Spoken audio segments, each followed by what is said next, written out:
Yes, I'm Batman. I'm Batman. I'm Batman, Alfred. I'm Batman. I am Batman! I'm Batman. I'm Batman.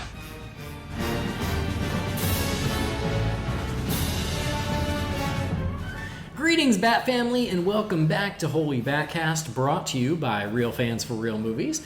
Make sure you visit our website, holybatcast.com. It is your one-stop shop for all things Holy BatCast. But we are also everywhere else you spend your time on the internet. We're on Facebook, we're on Twitter, we're on Instagram, and we're on YouTube. Just search for Holy BatCast. We're not on TikTok. Do you know why? Because I am too old, and I don't understand it. So guess what? Not going to find us there. But you can find us everywhere else. Look for Holy BatCast. You will find us. We are also on Patreon, so if you love the show and you want to help support the show, you can do that at patreon.com/holybatcast. No pressure, just a heads up in case you want to show your love, and it does just make our lives that much easier. We are part of the Real Fans Podcast Network, so if you were looking for other shows to listen to during your self-quarantine, during your alone time, like we all are right now, you want some company from myself and some of our other pals, you can check those out at rf4rm.com. And as always, I am your host, Andy DiGenova. Same as always, you can follow me on Instagram or on Twitter. It's just my name, Andy DiGenova. Now, this episode is one of those random ones, but it was inspired by an email we got last time. We are going to be ranking our favorite live-action film DC villains. So joining me for that, first of all, our little koala, it's Brendan Lowe. Hello. How you doing, boo? Oh, look, I'm good, actually. Yeah, I haven't gone stir crazy yet. I've worked from home all week, so I've barely left the house, aside from needing to get a few essentials from the grocery store and a couple of little things to make working from home a little bit smoother, like a nice, wireless keyboard and a desk lamp and things like that. But yeah, it's been good. So, are the Aussies being as stupid as the Americans and like hoarding toilet paper and sanitizer? Mate, we were doing that before the Americans, actually. Oh, really? Yeah. Oh, I kind of wanted you guys to be smarter than us. No, sadly, again, I haven't partaken in stuff like that. I have actually been involved in buying toilet paper in the last 2 weeks, but it hasn't been for myself or Jess. We kind of had enough anyway, but I had a couple of people. Like one of my really good friends last week, she was home. She actually had the flu, but she obviously wasn't allowed to leave the house, and she messaged me last Wednesday. We were just sort of chatting to see how she was and everything, and she ran out of toilet paper on Wednesday and couldn't leave the house anyway, but her niece who lives with her, the grocery stores, they just couldn't get any anywhere. So I was able to go to a store next to where I work in the city. They got a shipment in one day, and someone from work came in with one under their arm, and I was like, where?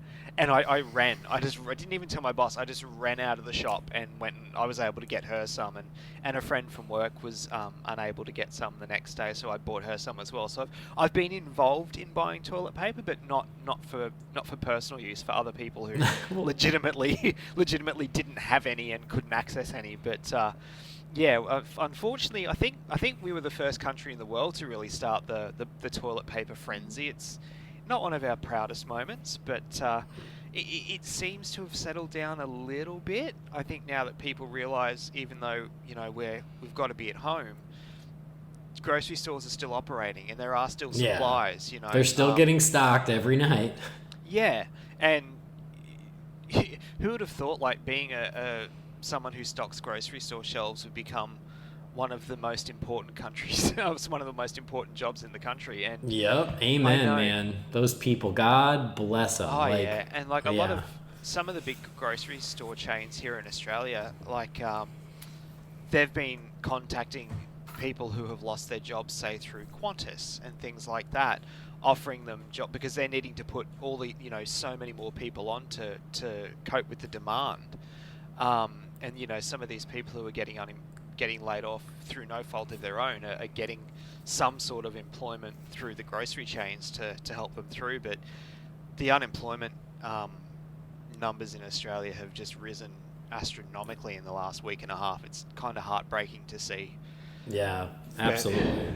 But, I mean, they will have jobs. Well, you would hope the majority of them will have jobs when all this blows over. But the question is, when's that going to happen? And I mean, according to Trump, it'll be Easter. So I mean, they won't have to wait too much longer. But yeah, it's thank God. It's a really, really bizarre. I've never been happier to work for the Postal Service, I have to admit, because they're not going anywhere. If anything, we're going to get busier because retailers can only ship online now. So I'm incredibly lucky in my employment. But they do want me back into the office tomorrow for some reason. I don't know why, given that my team worked from home successfully all week last week. But got to go back into the office this week and, probably battle public transport and everything, which I'm not too happy about. But, we'll see how we go. All right. Well, there was your Australian coronavirus update. So sorry, that was a little long-winded there. Sorry. Thanks, Brandon. We didn't even get to introduce Phillip yet. No. He's just politely sitting over there just being like, I don't care what's going on in Australia. Oh, pish posh. Brendan and I are good friends. Brendan can steal the show, no worries. Also joining us, a fellow Bat fan, part of our extended Bat family. He has his own show, Superhero Stress, but he is joining us tonight, and that is Phillip Barker. Hey, Phillip. Hey, Andy, thank you so much for having me back on Holy BatCast. It has been such a long, long time. So, once again, thank you for having me back on. I am excited to be here. Brendan, thank you for coming back, inviting me on for Nightlight not too long ago. That was fun. And I, as I've said again, I'm excited to be here. Well, you're like, you're on the extended bench, right? Like of the people that our little podcasting circle can call in as needed. I feel like if I was going to equate myself to any one of the Robins, it's probably a tough tie between Jason Todd or Damian Wayne. Take your pick, Andy. You're the Batman. I don't know. It's a tough call. I think you're more of a... Oh, man. Well, they're both kind of little shits, and so are you, so I can't decide. Well, I was going to say, really, you have me to thank for being on here, because when we were talking about the episode, Andy said he wanted to get a third, and I suggested you, and then he was like, no, fuck that guy. And I was like, no, seriously, he's lovely. So yeah, it's exactly how it went. Yep. Oh. No, not really. It's just, like sometimes me and Brendan need to bring in a third to spice things up. Things get a little boring between just the two of us. We need to invite a third in, and it's cool. Like, it's all good. We all walk away as friends after tonight, and then me and Brendan just deal with our shit. Yeah. And then I'll be like, why did you talk to him more on the podcast than I did? Do you like him more than me? Why was all your attention on Phillip? What about me? Regardless of any circumstance, I'm just happy to be here to talk what we're talking about. Yeah, let's save it for therapy, Brendan, okay? Wednesday's not that far away. No, it's not. Dr. Callahan will have a lot to work with. Guys, it's Saturday. Anyway, okay. Not where I am. Let's get to some Batman and DC talk, shall we? We shall. Yes. We shall. Okay, so on our last episode, we had a email from one of our listeners. It was Ron Massberger, and he was like, hey, who are your top 5 live-action DC villains on film? And me and Brendan were like, oh, okay. And we both answered it, but we answered it off the cuff, and I think Brendan even goes, that would be a good episode. And I was like, yeah, that would be a fun episode. And then fast forward to what we were trying to figure out what to do for this week, and I was like, well, let's just do that. No homework required for anyone, not just for us, for the listeners, and it could just be a fun chat. And then I always do enjoy things like this where I can put it out to the listeners and they can vote, and so it's just, to me, always interesting to see where those votes land. And so so we each came equipped with our lists of top 10, and then I asked all you folks on Twitter and on Facebook to chime in, and then I tallied up those as well. And so at the end, we're going to hear who you guys voted for. So Without further ado, let's do that. We will count down from 10 to 1, and we'll just do it like whenever we do one of these little countdowns, we just do a little round robin, and we'll go and count all the way up to our number ones. So, Phillip, because you are our guest, because you don't live here in our house, you're a guest in our house, put your feet up, can I get you anything? We're also going to let you start. So, who's your number two? Oh, I should say there were rules. There were rules. There are rules. You're correct. The rules are this: live action, DC villain, on film, so in a movie, in a theatrically released movie, and no character repeats. So that was the trickiest one, because when me and Brendan did it off the cuff last week, I was like, I picked 2 Jokers and 2 Zods and then like 1 Catwoman, and I was like, it'll be a really boring episode if the entire list is like 3 Jokers, 2 Zods, 4 Catwomen. Like, I wanted to make sure we mixed it up, so that was why I put the rule out of like no character repeats. You gotta choose. So those were the rules. I put those rules out to all of you fine listeners on social media when I asked for votes, and you would, well, maybe you wouldn't be shocked, but so many people ignored the rules, guys. So many. I don't think people read. They just saw, DC villains, and they just started typing, and I was like, and so I got TV options in there. I got multiple characters, and I was like, well, those votes just don't count, guys. They just don't count. I gave you the rules. They're not that complicated. So anyway. Kids today, they don't read, they just jump right in. So now that you guys know the rules, and I held myself to those same rules, as well as Brendan and Phillip, we'll start with number 10. Phillip, who is your number 10 live action DC villain on film?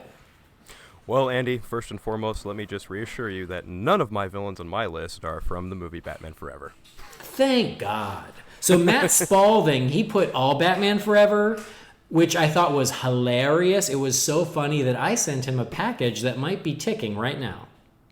Oh, awesome. Yeah, but it's a Christmas package, so he'll open it. And goodbye, Matt Spalding. I hope it was worth it. Hope it was funny for you. Well, my first one, number 10. This one might come as a surprise, it might come as a shock, might come as a disappointment. I don't really know. I know for me, this was actually just really fun to see, just in and of itself, and that's Deathstroke from Justice League, portrayed by Joe Manganiello. Wow, that is a little interesting. Okay. And the reason be is because, despite how short-changed it was, I still love everything about that after-credit sequence with him and Lex Luthor. I love that they got Joe Manganiello for the role. I love how pitch perfect he looked as Slade Wilson. It was just like, you could see him being in his own movie, or you could see him being an antagonist in another kind of DC movie. I don't really care. The fact that we got Deathstroke in any capacity, I'm okay with. So it made my list as number 10 for sure. All right, I like it. That was a fun thing about seeing everybody's lists and stuff. Some of the more random call-outs that I thought were pretty fun. And that's the beautiful thing about the list. Like, everybody's list is right, unless you pick someone from TV or you duplicated a character. Other than that, everyone's list is right. My favorite, Joe Forno, on his list of villains, he put Mrs. Batson from Shazam.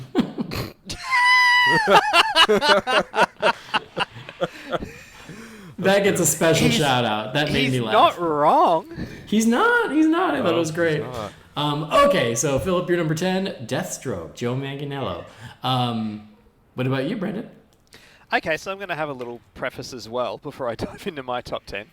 I kind of had a mixture of mine within...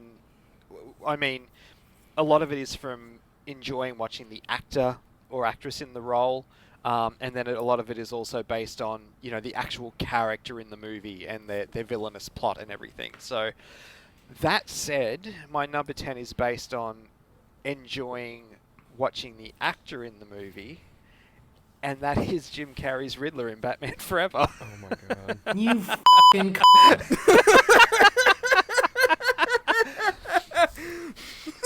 It's when Phillip gave his little preface, I was like, oh shit. Damn it. But like, honestly, I'm shocked. Insert the Fry from Futurama, I'm shocked gif right here. I being serious though, like, you guys know, and Andy, like, I love the Riddler. Maybe as much as you do. I don't know, Andy, but I do really love the Riddler, and I wanted to have a Riddler in my top 10, and we only had 2 to choose from. And honestly, I enjoy watching, mid-90s Jim Carrey at the height of his powers in any of his movies from that period. He's having a lot of fun just hamming it up, and I don't know. I know, say what you will about the movie, and we won't go down that road. We've had that discussion a million times, but I enjoy... I have fun watching his performance in that movie, and yeah, I think that's why it's in at number 10. I think I needed to have a Riddler in there, and between the two, Jim Carrey's it. You mean between the 2 Riddlers? Yeah, between the 2 Riddlers. Between the 2 Riddlers. Oh, Brendan. It's my only Schumacher villain, just so you're aware, but I do enjoy watching Carrey be Carrey. All right. Well, I mean, despite the fact that we all know you're wrong, but despite that, yes, there are a lot of factors that go into what might make your list and what makes them your favorite. Is it because they're the comic book character right off the page? Is it because the actor did a really interesting new interpretation? Maybe it's both. Maybe it's the look of the character.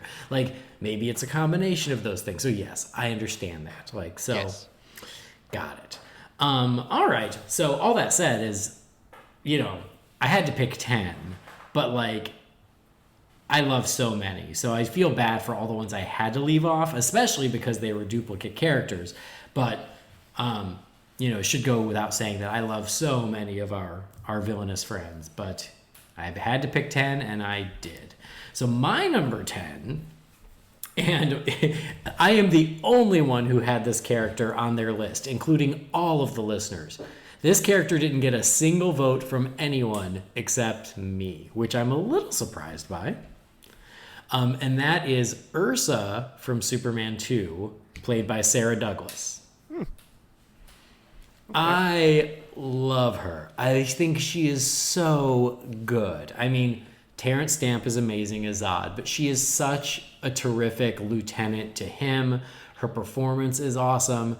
She's having fun. She just owns it. And so, yeah, I wanted to give a little shout out to Ursa because there are just so many great moments in that, especially that movie. She's in Superman the movie for a minute, but Superman 2, she really shines. I will always hear her say, "Oh, Superman." And then the moment where General Zod has he's levitating the man, and the little boy is like, "Oh, Mr. And she goes, "He's a general." And he goes, "Oh, Mr. General." She has so many great understated moments, but man, she looks awesome. I think she's great. So Ursa, I don't think gets enough love. And based on everyone's list, she really doesn't get any love because no one else had her. But I think she's awesome. You don't get a Feora with Man of Steel without Ursa from Superman 2. I'm really not that big. I think we've had this conversation before. I'm not too big on the Christopher Reeve Superman stuff, but I will say that they definitely defined a generation. They had a big hand in shaping Superman's history, and I appreciate them for that. So, yeah, her role is definitely iconic in a couple different ways. Yeah. Nice pull, Andy. Good. And when she blows Superman a kiss, awesome. Agreed. So good. I think the thing that may work against her is Feora. Because I think so too. Yeah. Yeah, Feora was so good in Man of Steel. It was like Ursa, turned up to 10 and without the camp. So, I mean, if I had to choose between the two, I mean, Feora nearly made my list because she's awesome in that movie. But yeah, I see where you're coming from with that completely. Yeah. I will say Feora did make my list, and I nudged her off for Ursa. Nice. Because it was such a tough call. Yes, technically they're 2 different characters. I could have had them both. But when I started thinking about them and I was thinking about different moments, I was like, oh, I'm going to go old school. I'm going to go with Ursa. And also, are they the different characters? They're kind of not. Well, different in name only, technically really. They're different, but you're right. They might as well look be. the same. Yeah. They could have just as easily called Feora Ursa in Man of Steel. Yeah. Oh, yeah. Easily. All right. Well, now we're on to number 9. Philip. Number nine. Everyone might love my number 9. That would be Dr. Sivana from Shazam, played by Mark Strong. Now, Dr. Sivana, I'm not too familiar with that character as a character, but I love Mark Strong as an actor, and I thought he did a fantastic job here as Dr. Sivana. But, also my mini little shout-out, he was Sinestro. I did see that on the list, but I don't know if I'd call him a villain, though, for the Green Lantern movie. I mean, maybe definitely towards the end, but I know. So Mark Strong, the only actor who's on the list twice, which is kind of fun. But yeah, it's so funny. A lot of people, when they put up their lists, they gave me all these disclaimers, and they're like, well, I don't count Anne Hathaway's Catwoman as a villain. I'm like, then fine, don't put her on your list. It's up to you. Again, to go back to what I was saying, that was not the rule. The rule is not, do you care? Do you consider them a villain? I don't care. If you consider them a villain, they can go on your list. That's fine. But it was just funny because a lot of people put that too. It's well, I didn't put Sinestro even though I loved him because he wasn't really villainous in the first one. And I'm like, that's he was fine. great though. That's fine. He wasn't quite a villain, but there were seeds of it. I'm not gonna lie. I had him on the list because Sinestro is notoriously a villain. Oh yeah. And yes, by the end, I would still call him in the movie an antagonist, even though he isn't the villain of the movie. So I'll concede that. I was okay. I was okay with it, But anyway, you picked Sivana, which is I did. Yes. I love. Who is the secondary villain in that movie after Mrs. Batson? Yeah. All I can say is I'm not ready to talk about him yet. Well, okay. All right. Okay. Then who are you ready to talk about, Brendan? I can't wait to hear why Tommy Lee Jones's Two-Face is so wonderful. Actually, no, it's funny, though, because you were just saying how people said they didn't include Anne Hathaway because they didn't see her as a villain. I'm actually in that boat as well. My number 9 is Michelle Pfeiffer's Catwoman. And even though overall as the character, I think I prefer Anne Hathaway. Well, I do prefer Anne Hathaway's performance because she is more Catwoman from the comics. She's an anti-hero in that movie. I don't see her as a villain at all, really. But Michelle Pfeiffer's Catwoman, I mean, yes, it's a different take on the character, but how can you not love it? She's so good in that role. She looks amazing. It's still my favorite Catwoman costume of all time, of any medium. Yeah, she's so good in that role, the way it's written for that movie, and the little quirks, I mean, acting like an actual cat, licking herself clean, and, I mean, she put a real bird in her mouth, for sake, she almost deserved an Oscar nomination for that role. She was so, and the fact that it wasn't originally meant to be her, she was called in to replace, what's her face? Annette Bening. Annette Bening, yeah. Who I can't see in that role, to be honest. It's like it was written for Pfeiffer, and she's so. I'm not the biggest Batman Returns fan. I still really enjoy that movie, but I don't love it the way that other people do. But damn, I love watching her every time I pop that movie in. She's so good. I am not ready to talk about Michelle Pfeiffer's Catwoman yet. I'm pretty sure Andy wouldn't be either. No, let's move on. Okay. My number 9 is the Riddler, but it's a good Riddler. It's Frank Gorshin. Frank Gorshin. Thank you. It's Frank Gorshin as the Riddler. I knew you were going to come through with this. Yeah, come on.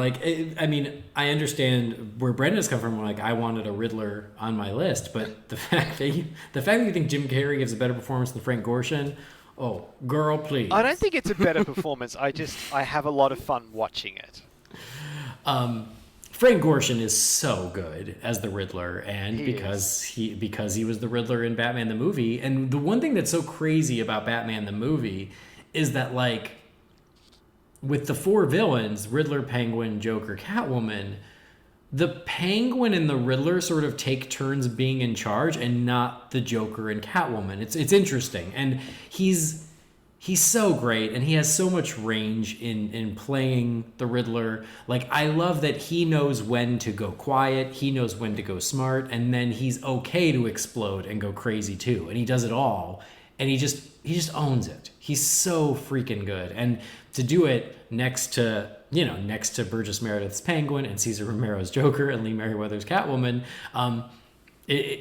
it's tough. You know, they're all acting their asses off, but I just think he's so good as the Riddler, and in movies, he still hasn't been topped. I mean, hopefully that will change, or at least someone to that level. I don't know if you can ever top it, but at least get into the right ballpark. Yeah, he's so great as the Riddler, and I mean, now over 50 years later, people still consider him the Riddler, and I think that's for good reason. So yeah, Frank Gorshin's Riddler, I love him. You know what? It's something I really only thought of when I was making this list that kind of annoys me a little bit about Batman the movie is, as much as I love Lee Merriweather in the role of Catwoman, and I do genuinely love her performance in that movie, I'm a little disappointed that it means that we can never have the discussion, including Julie Newmar, when it comes to big screen Catwoman, because if she had played Catwoman in that movie, I guarantee she'd be in my top 10. And that's nothing against Lee Merriweather, but it's really disappointing that we can't discuss Julie Newmar when it comes to these lists, because she's so good. No, I mean, I agree. Like, Lee Merriweather does a great job in the movie. She's wonderful. But yeah, like she had to step into somebody else's role, and so like that was just a little unfair to her. Not her fault. I think she does great. No. But you're right. Oh, she's fantastic.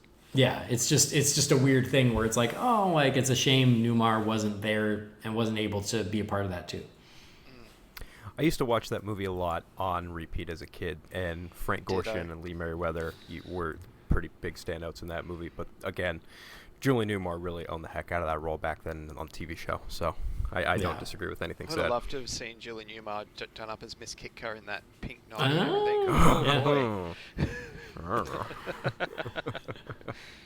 All right. Well, I will say Lee Merriweather still looks amazing. Oh yeah, she does. Like, for sure.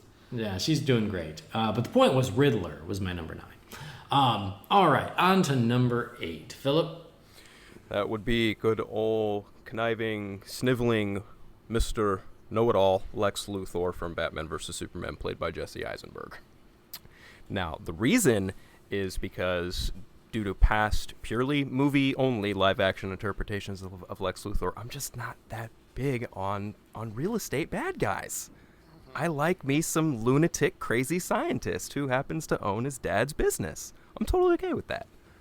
That and Jesse Eisenberg's a great actor too. I think he gets a lot of flack for that role, but it's definitely something and a departure from what has come before, and I like that a lot for that reason specifically.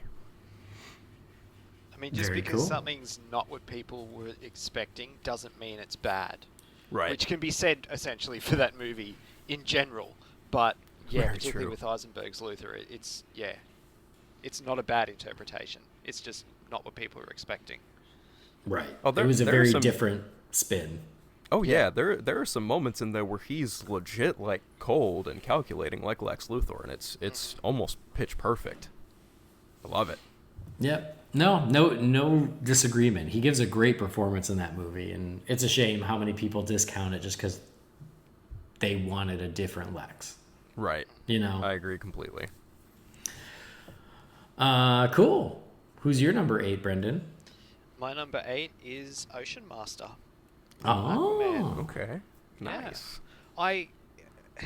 I mean, he's kind of this is going to sound sort of like I'm sitting on the fence here, but like he's kind of a stock standard villain, but in saying that, he still gives what could have been played like a stock standard villain. He gives a hell of a performance. He really does own that role. Like he's an evil bastard in that movie, and he's great to watch, and he kind of hams it up, but not in a distracting way. I don't think he's. It's not a villain that I know a hell of a lot from. I mean, I know the backstory and the brother and all that sort of stuff, and I mean I know more about the character from the animated stuff than I do the comics, but he just gives a really, really good performance in a really, really good movie, and he's a great adversary for the character of Aquaman to start with, because yes, if you were in terms of money and iconography and stuff, you would go straight to Black Manta, which they did a really good job of balancing the two characters out. But you kind of need to start with Ocean Master, and yeah, Patrick Wilson is not someone who I would have ever imagined for that kind of role, but he definitely just does such a good job, and he's a joy to watch in the role. Excellent. I don't disagree. I think Patrick Wilson is a fantastic actor, and I think that Ocean Master is even more of a testament to his range as an actor, because he played Dan Dreiberg in Watchmen. That's a total know-it-all good guy kind of role, and he's also played, forgive me, Andy, he's in the Conjuring movies, but I can never remember the character's name. The Warrens? The Warrens.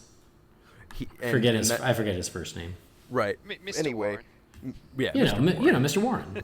Yeah, Mr. and Mrs. Warren. Again, it's a very different kind of role. The Patrick Wilson is just very, very elastic in terms of what he can do in terms of acting, and I think Ocean Master is definitely a testament to that. Much like Brennan said, he hams it up when it needs to be, but it's not too much or over the top.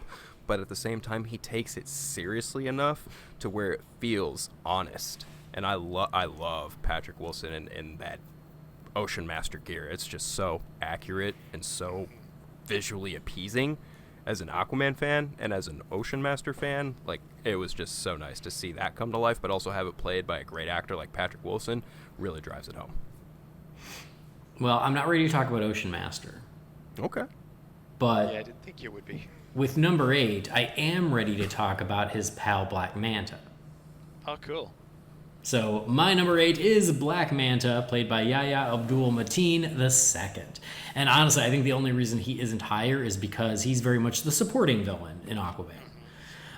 But he's great. He's perfect. I think he is a perfect off-the-page Black Manta. Yahya gives an amazing performance. He owns the screen. The costume, as we discussed, is perfect. It's perfection. I wouldn't change a thing. He looks amazing. He's threatening, and I love that he survives to fight another day, and I cannot wait to see him again in Aquaman 2. But Black Manta, even though he is a supporting villain, he is awesome. I love it every minute he's on screen, and I want more. So he's my number 8. I'm not ready to talk about Black Manta either. Well, okay. Brendan, anything? I mean, I kind of agree with everything you said, Andy. He's definitely the supporting villain, and I do like that they're able to kind of do the two villain, trope from comic book movies, but it was still all about Ocean Master, and we just got the origin really for Black Manta, and that there's going to be more to come, and yeah, he was definitely a standout in that movie. Sweet. All right, moving on to our number 7s, Philip. My number 7 is going to be Dr. Poison, showed in Wonder Woman, portrayed by Elena, forgive me if I mispronounce this, Anya? Anyway, Sure. Dr. Poison. I almost did a double with her and and General Ludendorff, played by Danny Houston, because they are kind of they're two different characters, yeah, but they go together. They really are almost together throughout the entirety of the movie up until the very end. But really what I dug about Dr. Poison is she's almost kind of a weird antithesis of Wonder Woman in a way, where Wonder Woman is very caring, very nurturing, very much about trying to preserve humanity, but Dr. Poison on the other side of the coin is trying to do everything heinously possible to, kind of end humanity from her trials and tribulations and what she attributes to World War I. So I think there's a bit of a interesting duology there between her and Wonder Woman from that movie. Nice. Well, I will say Dr. Poison was on my short list, but she didn't quite make the cut into my top 10. But yeah, she's great. She's another great supporting villain. She's super ruthless and creepy, and I think she's great. So I get it. Yeah, Ludendorff would have been my number 11. Oh, nice. Yeah, even for that spot, it was really tight between him and Dr. Poison, because Wonder Woman has become, the last couple of years, my favorite comic book movie of all time, which is it's not a Batman movie, and I adore that movie so much, and yeah, it feels weird not having one of the 3 villains from that movie in my list, but Ludendorff would have he's just missed the top 10. Yeah, makes sense. So who is your number 7, Brendan? My number 7, oddly enough, for a movie that I've said I don't love as much as other people, yet the 2 villains from it are in my top 10, and that is Danny DeVito's Penguin. And the reason for that, even though it's not the Penguin from the comics, it's very much its own thing, like Catwoman in that movie, is, again, Danny DeVito, the way he acted that role is amazing. Like, he went all in on it. And funnily enough, it's kind of unrecognizable in that role. Like, you know it's Danny DeVito, but when you look at, you just see the Penguin. But the reason why he's in my top 10 isn't so much because of that, it's because of the character in the movie. And I still think, definitely out of the 4 original Batman movies, maybe out of all the Batman movies, I'm not sure, his villainous plot is the most evil and f***ed up. Like, he wants to kill every child in that city. That is a messed up plot. Like, it's really bad. Like, I remember saying as a kid, actually I think it might have been as we left the cinema, from seeing Batman Forever, like, Mum asked what I thought of it, and obviously I loved it. I was like, but, you know, geez, the Penguin from Batman Returns is still the most evil, because he wanted to kill kids. And, you know, I still stand by that as a 36-year-old. He's messed up in that movie, and he deserves to be in the top 10. Yeah, I don't disagree. Danny DeVito's portrayal of the Penguin is pretty iconic in and of itself for its own reasons, and he has a pretty heinous plot in that movie. That's my favorite Burton Batman movie, number 1. Number 2, like, again, Danny DeVito, like, goes all in no matter what role he takes on, and that role, man. You understand why some moms back in '92 were just like, yeah, no, I don't want my kids having those Happy Meal toys. No. Are you kidding me? He's so horny. Oh my god. Oh man. The Happy Meals should have come with the French flipper trick. French flipper trick, yeah. For the kids. For all the kids. All right. Good choice. Not ready to talk about that. Yeah, I gathered. So my number 7, now I'm ready to talk about Ocean Master, which is Patrick Wilson. So yes, I think he's great. I mean, I agree with everything you said. Patrick Wilson, I think, is so underrated as an actor because he's always great. Like, no matter what role he's playing, he's terrific. And James Wan is like the one dude out there who seems to understand that, because James Wan keeps casting him in all of his movies. He's like, you guys ain't going to use Patrick Wilson? Great, I'm going to use him for every single movie. And even Zack Snyder loves a little Patrick Wilson, so that's cool. But no, he's great as Orm. He's perfectly self-righteous, but also a total bastard. Like, you want to see Arthur kick his ass. And like I said, the design of Ocean Master is perfection. You know, he wears numerous suits throughout, and all of those are great. But when he finally gets the traditional Ocean Master garb, and he is riding on top of that dinosaur, it's not a Mosasaurus, but it might as well be. It's called something else, but it doesn't matter. Him in that outfit, riding on top of a dinosaur, is just comic book magic. I love it. And Patrick Wilson is great in the role, and I'm glad they kept him alive so we can see Orm again. But man, he's awesome. So yeah, my 8 and 7 are the 2 big villains of Aquaman, because they're both so good. Solid choice all around. Like, I mean, you can never go wrong with Patrick Wilson in anything, because he's just that great. Yeah. But great Ocean Master. And he was posing as the president in BVS. This is true. Oh, you know, when they thought they called the president, but they called Orm, and Orm was like, I'm just going to go with it. Yeah, nuke it. Yep, so that is my number 7. Moving on to our number 6s, Phillip. So, number 6, this is actually going to be the first time I break from DC Extended Universe canon. My number 6 is Bane from The Dark Knight Rises, played by Tom Hardy. The fire rises. The fire rises. As many problems as some people might say that movie has, Tom Hardy as Bane probably isn't one of them. That man can emote emotion through the look of his eyes alone, and that is a powerful feat in and of itself for an actor.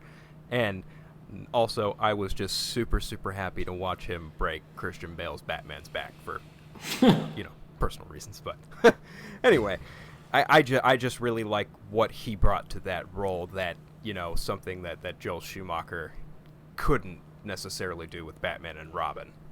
You know what I mean? Mm-hmm. All right. Great choice. I'm not ready to talk about it. Okay. I'm not ready to talk about it either. Great. Who's your number 6, Brendan? My number 6 is Dr. Savannah. Oh, perfect. Yeah. I had a ton of fun watching Mark Strong in that role. I mean, I have a ton of fun watching that movie, period. But it's sort of the first time that we've in sort of a DC movie where we've seen the mystical, magic type of villain.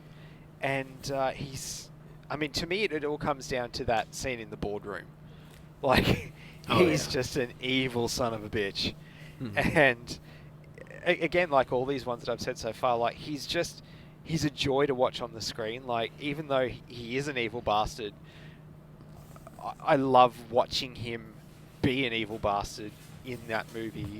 He's really, really good. And I need to watch Sam again. Actually, it's been a couple of months, and actually talking about all these villains, I'm like, I need to watch that again. But yeah, and he's such a good actor. I mean, he really is. The fact that he got to, I won't say redeem himself, because he was great in Green Lantern, but the fact that he got to have another bite at the cherry in a movie that was successful is great to see, because he definitely deserved more than what he got from Green Lantern. Mm-hmm. Mm-hmm. Yeah. I mean, he's such a dick that when he goes into a foster family's house, he calls it a shithole. Yep. You gotta be a villain to take a cheap shot at a foster family's house. Yeah. But no, you're right. He's great. My number 6 is one that I didn't have on my list because it's sort of is it really a villain? But then I went, well, no, it's a villain, but maybe not in the most traditional sense. My number 6 is Harley Quinn, Margot Robbie. Oh, okay. So, because like in the 2 movies in which she has appeared, she's not super villainous because she's more of an anti-hero, especially in Birds of Prey. But in Suicide Squad, I'd say she was pretty villainous, and she is traditionally a Batman villain. So I'm like, yeah, she is a live-action DC villain in a movie. I'm going with it. So yeah, Harley Quinn, great character, someone we've been wanting to see in movies for a long, long time, and I think that Margot Robbie made it worth the wait. I think she's owned the character. She came in Suicide Squad, and she was one of the highlights in that movie. She was so much fun to watch. She seemed to be having a great time in the role. She looks great in the role. I love how many different looks they have now given her over the course of 2 movies. So I just think she's awesome as Harley Quinn. And even in Birds of Prey, I think she was just so much fun to watch. She was a joy to watch. It was her movie. It was her show. And so, yeah, I gave my number 6 slot to Harley Quinn. You know how every character, at least from what I can tell in like the DC movies, every character, like Wonder Woman has like No Man's Land, Man of Steel has like the First Flight, Batman has this warehouse sequence. Harley Quinn's sequence, in my opinion, is probably definitely Run, Piggy, Run, and Birds of Prey. Yeah, that whole sequence from when she, yep. As soon as she goes into the police station and everything that follows, it's terrific. Oh, it's magic. It is just absolute bat-tastic, BS back-guano.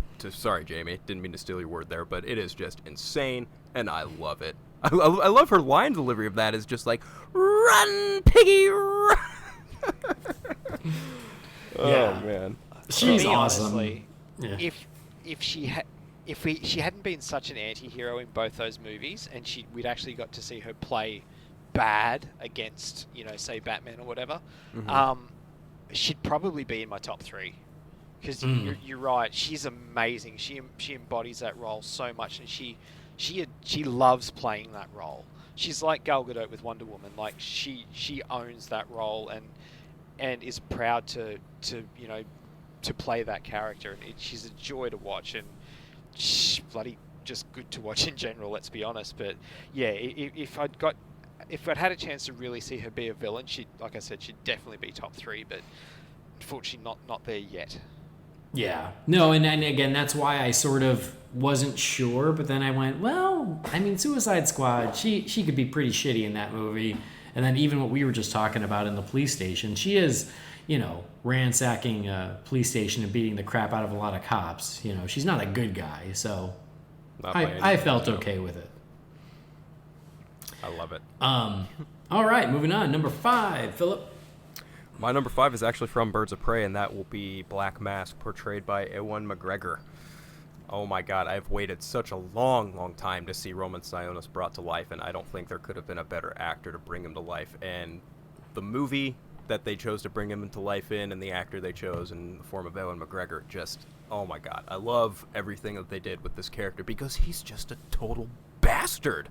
Like, he's just so narcissistically self-centered and so evil, but he doesn't care. And that's, like, almost the beauty of it. Like, the whole snot bubble sequence, all the way to calling Harley an idiot at the end, and, like, oh, man. Just everything Ewan McGregor delivered in that movie was just awesome. Nice. I almost had him in my top 10. And you know what? I think that if they had just let him wear the mask for more than 1 second, he probably would have made it. Because you're right, the performance was awesome. Ewan McGregor did great. I just wanted a little more Black Mask in my Black Mask. I hear you. I mean, I might be a little biased. But because and then we're also like splitting hairs, because again, I love so many of these characters. So it was one of those where I was like, well, I guess like I'd love to put him in there. They just needed that little extra nudge. To me, I think it's just because he's still too new. If that makes sense. You know how someone, when something's really, really fresh, you can't sort of work out where to put it just yet. You need a little more time to sit with it. That's definitely where I'm at with Ewan McGregor's Black Mask, but I don't disagree with anything you said. He was so good in that role, and such a good, had a really good time watching him, because again, like Patrick Wilson, he definitely hams it up. Well, more than Patrick Wilson, but again, it's not, to me, I didn't find it to the point of being stupid. Yeah, he never crosses the line. He knows where the line is. And there is a fine line when it comes to playing that sort of role. And yeah, he walks up to it, but he never ever crosses it. It's he does such a good job. Yeah, I love his line delivery of every time he uses the F word. It's just so funny to watch him get so bent out of shape and throw fits.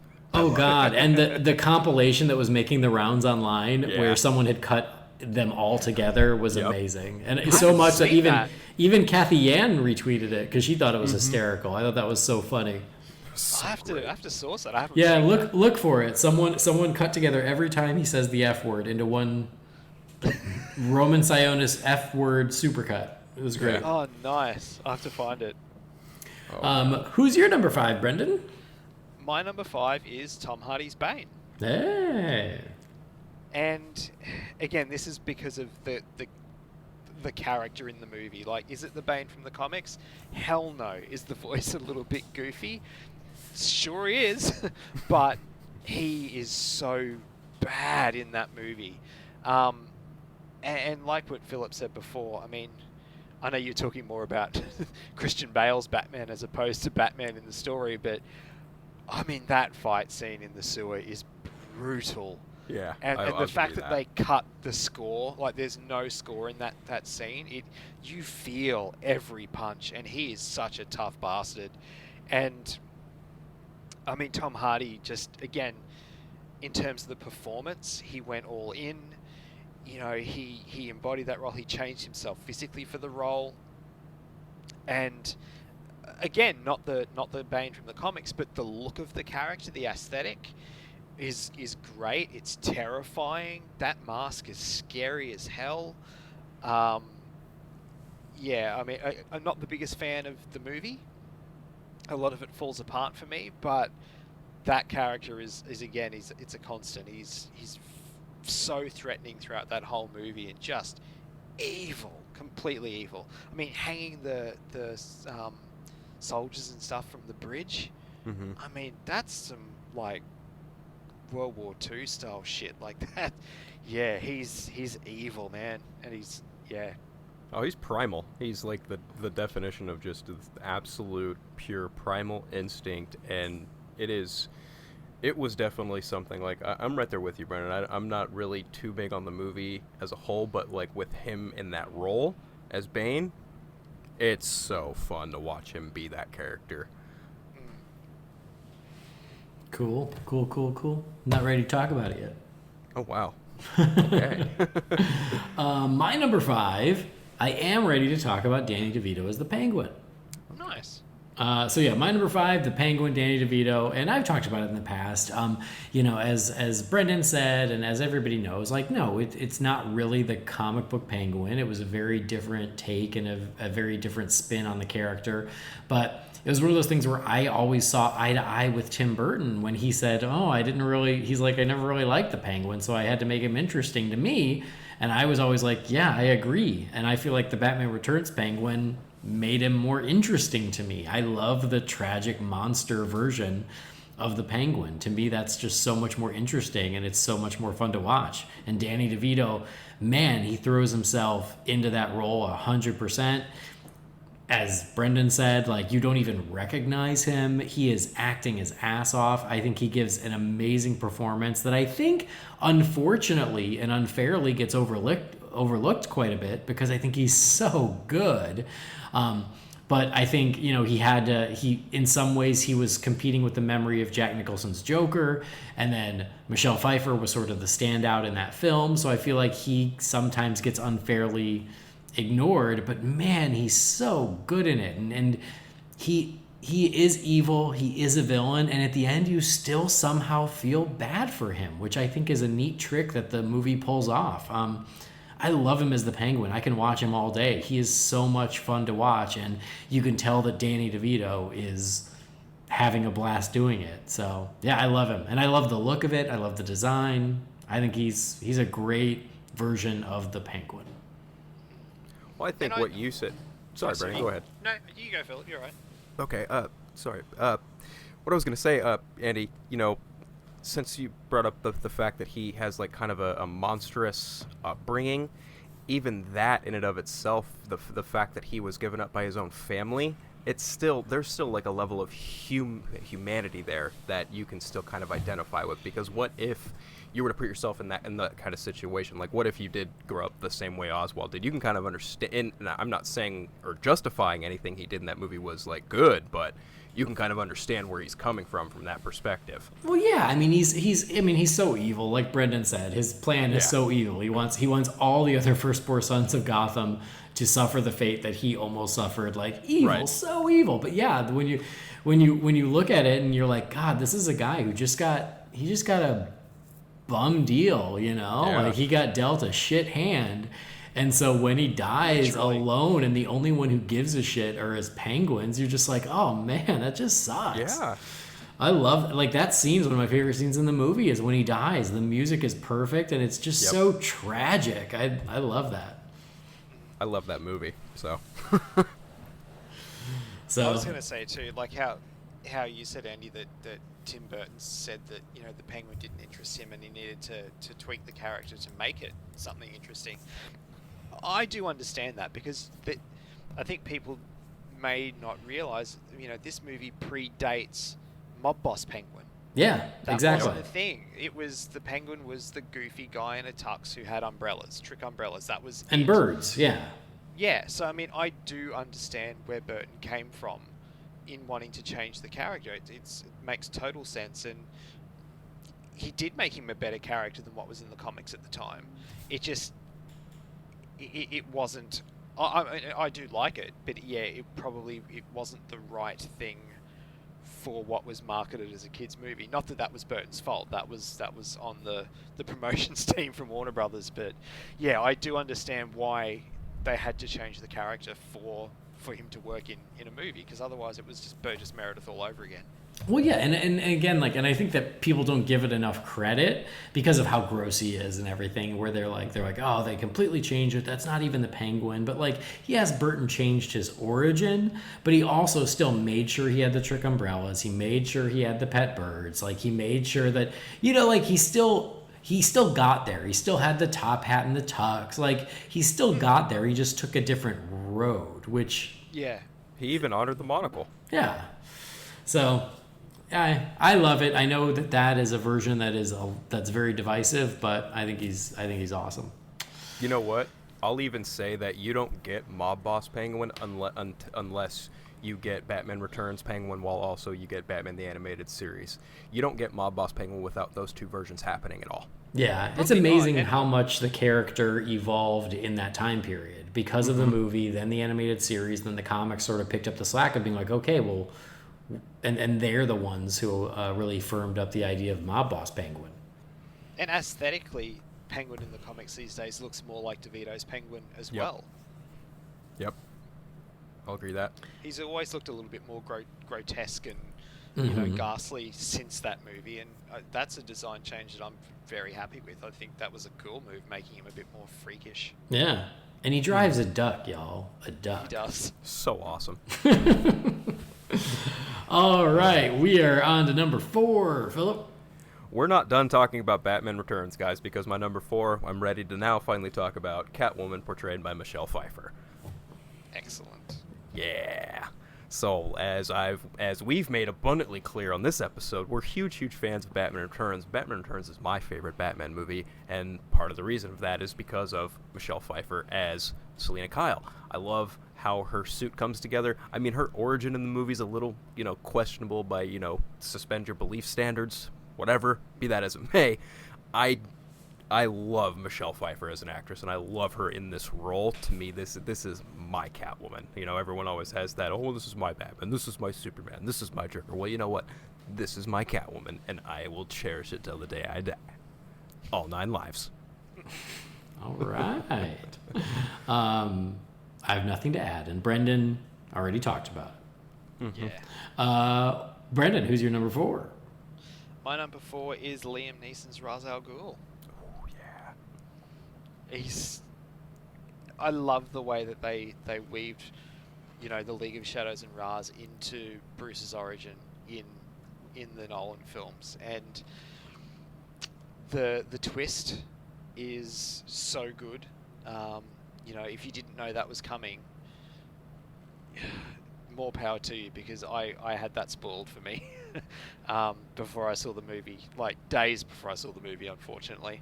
But he really is. He's such a good live action version of Ra's. He looks like Ra's.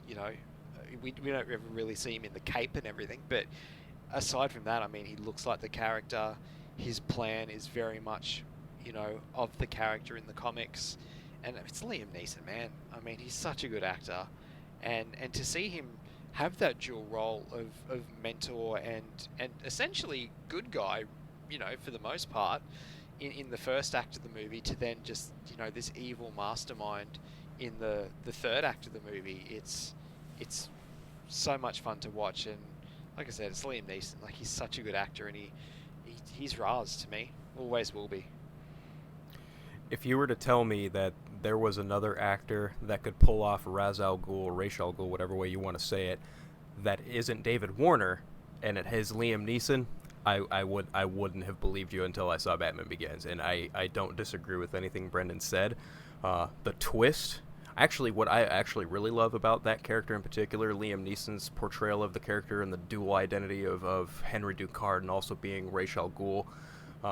I love that because if I'm remembering my history correctly, Henry Ducard did train Bruce. He did, yeah. Mm-hmm. Yep. And then now having it also kind of be a bait and switch, and having Henry Ducard, here's pull the rug out from under you, Batman, I'm Ra's al Ghul. That was really like, oh, snap. Whoa. That was something I never saw coming when I first watched the movie. And it was the realistic and grounded way of doing the whole immortal thing, because, to everybody in that movie and to the viewers of that movie, Ra's al Ghul was dead. And it was Ken Watanabe. Yeah, we saw him die. And then guess what? All of a sudden he's back. and you know, the fact that, you know, he even says, like, is Ra's al Ghul immortal? Like, it's there. It's obviously, you know, minus the Lazarus pit, but it does that immortality thing really, really well. And yeah, it's God, I love Batman Begins. It's such a good movie. Yeah, and I love that it asked. I mean, like you, Brendan, this was a twist that got spoiled for me, so I went in already expecting it, which is a shame because I don't know if they would have fooled me. I don't know, but it didn't matter. But it's so fun to see Liam Neeson play against type too. Like, I love that at the beginning of the movie he is playing 100% to type, the mentor figure, the wise mentor figure, and to actually see him play a villain, you don't get to see that from Liam Neeson. And you're right, he's great at it. He didn't make my list, and I think it's because he didn't spend the movie as Ra's al Ghul. So if he had been the villain for the entirety of the movie, I think that might be different, but I guess I just wanted more of him as Ra's as opposed to Ducard. Yeah. Understandable. But he's great. Like, there's no, I have nothing negative to say about him. He's great. And I love that they even gave his beard just the tiniest little points on the bottom. Yep. It's pretty subtle, but it's there. Yeah, I love his aesthetic choice as Ra's al Ghul because it's not like as fantastical as something like maybe Batman the Animated Series, or a little more royal like something in the comics. It's a little more real world, but even then, like, I still appreciated the overall garb choices they gave both Neeson and Bale throughout Batman Begins. I thought that the whole costume department of that movie was awesome, but that's a whole other conversation. All right. My number 4 is Bane, Tom Hardy's Bane. You know, like you guys, I certainly have some issues with the film, but Hardy's Bane and Hathaway's Catwoman are my 2 favorite things about that movie. And I never get tired of watching Tom Hardy as Bane in that movie. He is so entertaining to watch. I think the voice is awesome. I still think the voice is awesome. Do I think it's goofy? No, I think it's awesome. I love it. It was such an interesting choice, and I think it's so cool. And like, now they can't shake it because it was that iconic. Tom Hardy had a tough job following Heath Ledger's Joker in The Dark Knight, and I think he stepped up, and I think he hit it out of the park. He is so good as Bane, and he's transformed. Like, you don't even recognize him. And I think it was you that said, Phillip, like, he had to act with most of his face covered, which Tom Hardy now has done many times, but like, but it's like, that's not easy to do, to own the screen with a completely physical performance when you don't have most of your facial features. But man, he does it, and he pulls it off. He looks great. The performance is great. He worked his ass off in the gym to get as Bane-sized as he could. He's so intimidating. He's scary. I love him. And yeah, like I said, I never get tired of watching him in that movie. I think I remember, I could be wrong about this, but I think his overall weight by the time they were shooting that was 198 pounds, 4 or 5% body fat. So he was jacked making that movie. And also, like, it's a really tough task to do something with your eyes, but when he was like emoting, when he was like, when you saw him raise his eyes in that movie at any point, you knew something was about to go down, and you knew it wasn't going to be pretty. Yeah. Just by the look of his eyes. Yeah, he's great in it. I think he's awesome. All right, number 3, Phillip. That would be, my number 3 is going to be Black Manta, portrayed by Yahya Abdul-Mateen II from Aquaman. The Tooth. Yeah, I know, right? I get it a little mixed up. Yeah, you know, Black Manta's always been one of my absolute favorite villains ever, always, even going back to the old Aquaman TV show that would play on Boomerang in reruns when I was a kid.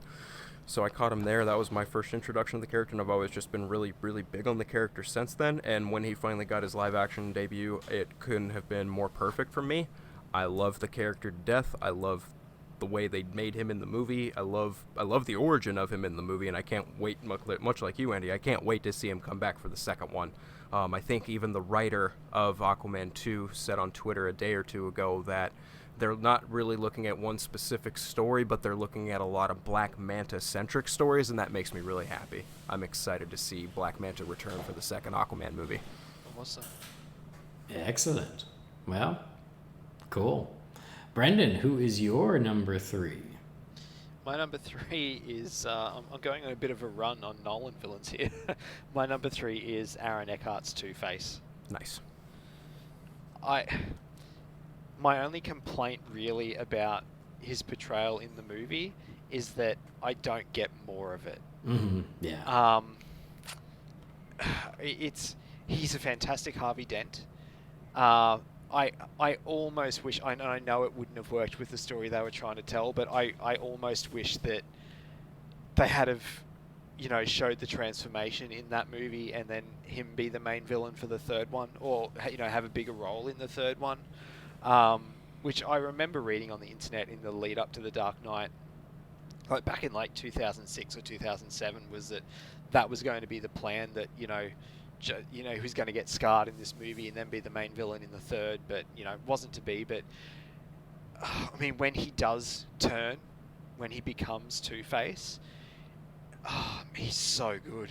I mean, he's Two-Face from the comics, but that, I know everyone points to the interrogation scene in The Dark Knight as being the standout scene in the movie, and it is, like, don't get me wrong, but I think a lot of people forget, and I sometimes forget myself, when I sit down and watch The Dark Knight, that final scene with, when Harvey's got Gordon's son and they're just having that conversation, and that is an amazing scene. Mm-hmm. In any, I mean, the emotion in that scene, the music, the acting that all the actors in that scene are giving, my God, and it's so intense. Like he's going to kill, Gordon's son, and again, it's a child. Like but you understand why he's doing it as well. Like you can totally sympathize with him, but you also can't justify what he's about to do. And yeah, my biggest complaint is also my biggest compliment, I guess. And like I said before, in that, God, I wish I had more of him as Two-Face, because he is so pitch perfect, so good, and aesthetically outstanding. Such a strong role in what is already a movie stacked with strong roles. Mm-hmm. Yeah, I don't disagree with you one bit, Brendan. I mean, Aaron Eckhart delivered one hell of a performance there with playing Harvey Dent and Two-Face in The Dark Knight, and even then, only having such a limited amount of time, he gave it his all. I will say that he definitely... I just watched the movie not too long ago, so it's still a little fresh in my head. His portrayal as Two-Face is pretty much right out of the comics, and I love the build-up that they had to him becoming Two-Face throughout The Dark Knight, and I do kind of wish that they would have put it off for the third movie, but, certain circumstances as they be, that was not the case. It could not happen. But even still, like, Aaron Eckhart as Two-Face is still probably one of the most memorable performances out of a Batman movie to date in Batman's movie history. Yeah, I don't disagree with having him on the list. He didn't make my list, and it's literally the same exact reason as Liam Neeson and Roz. It's just he was only Two-Face at the very end, and I think that was what kept him off my list. But he's so good in the movie, and he gives such a great performance. And you're right, when he makes that turn, it's awesome. So if I had gotten more of Two-Face, I think he might have made his way to my list. But that was the only thing I think holding him back for me. I agree. All right, nice. My number 3 is General Zod, but it is Michael Shannon's General Zod from Man of Steel. When they announced that General Zod was going to be the villain in Man of Steel, I was literally like, oh no, come on, we already have General Zod. Why can't we get someone else? And then they cast Michael Shannon, and I was like, what? Really? That guy? I can't see it. And then the movie came out, and oh my God, he is so damn good in it. He owns this, this role. He is so intimidating. He is so passionate. He has so much conviction. He is fantastic. My favorite scene is the "I will find him" scene. Yep. Because he says it 3 or 4 times in a row, but every time he says it different. And by the time he screams it before he goes to the Phantom Zone, I get chills. it's so great and it's so scary. His voice is awesome. His look is awesome. He is a formidable villain in that movie. Michael Shannon stepped up and he was so great in the role. It's one of those, like when you've got to follow a great performance in a role. Terrence Stamp is amazing as General Zod, and it hurts me that I didn't have him on here because I chose Michael Shannon's. They're both amazing in the role, but to have to follow Terrence Stamp as Zod, put your own stamp on it. Tim Rooney, ladies and gentlemen. And don't you put that evil on me. But really make the role your own. Michael Shannon does it with flying colors, and his Zod, he just grabs your attention every moment he's on screen, and he gives an amazing performance, and he's terrific. I'm not ready to talk about General Zod yet. Spoiler alert, neither am I. Well, all right. Well, now we're on to number 2. So who are you ready to talk about, Philip? Well, in that case, we're going to kind of go back to Gotham, more specifically Christopher Nolan's Gotham. My number 2 is going to be the Joker from The Dark Knight in the form of Heath Ledger.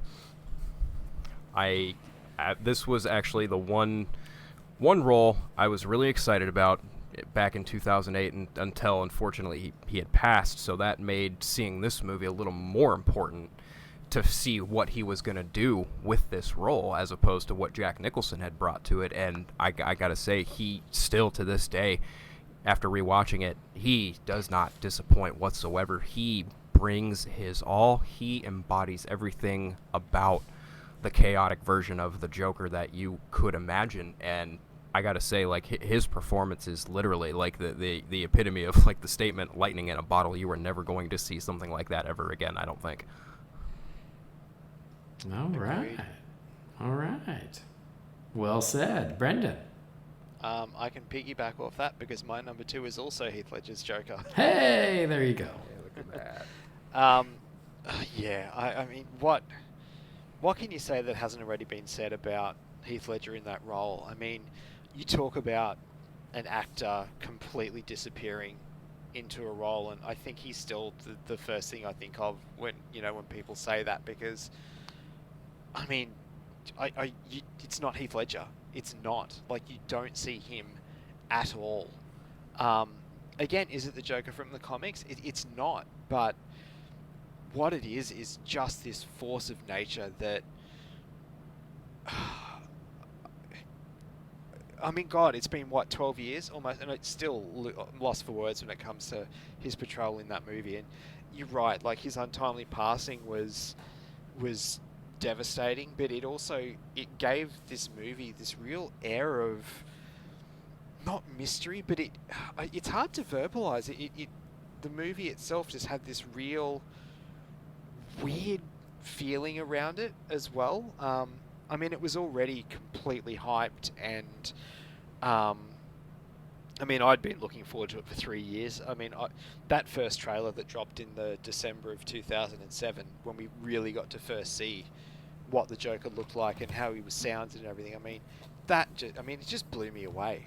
Absolutely blew me away. And the movie didn't disappoint. And it's one of those things. I can still remember watching it for the first time, knowing that the actor had died. Mm-hmm. When the Joker is suspended upside down and Batman's talking to him and everything. In my head, the first time I watched it was let him drop, let him drop, let him. It was the first time ever I'd wanted the main villain like that to die in the movie, because I knew we weren't going to get him again.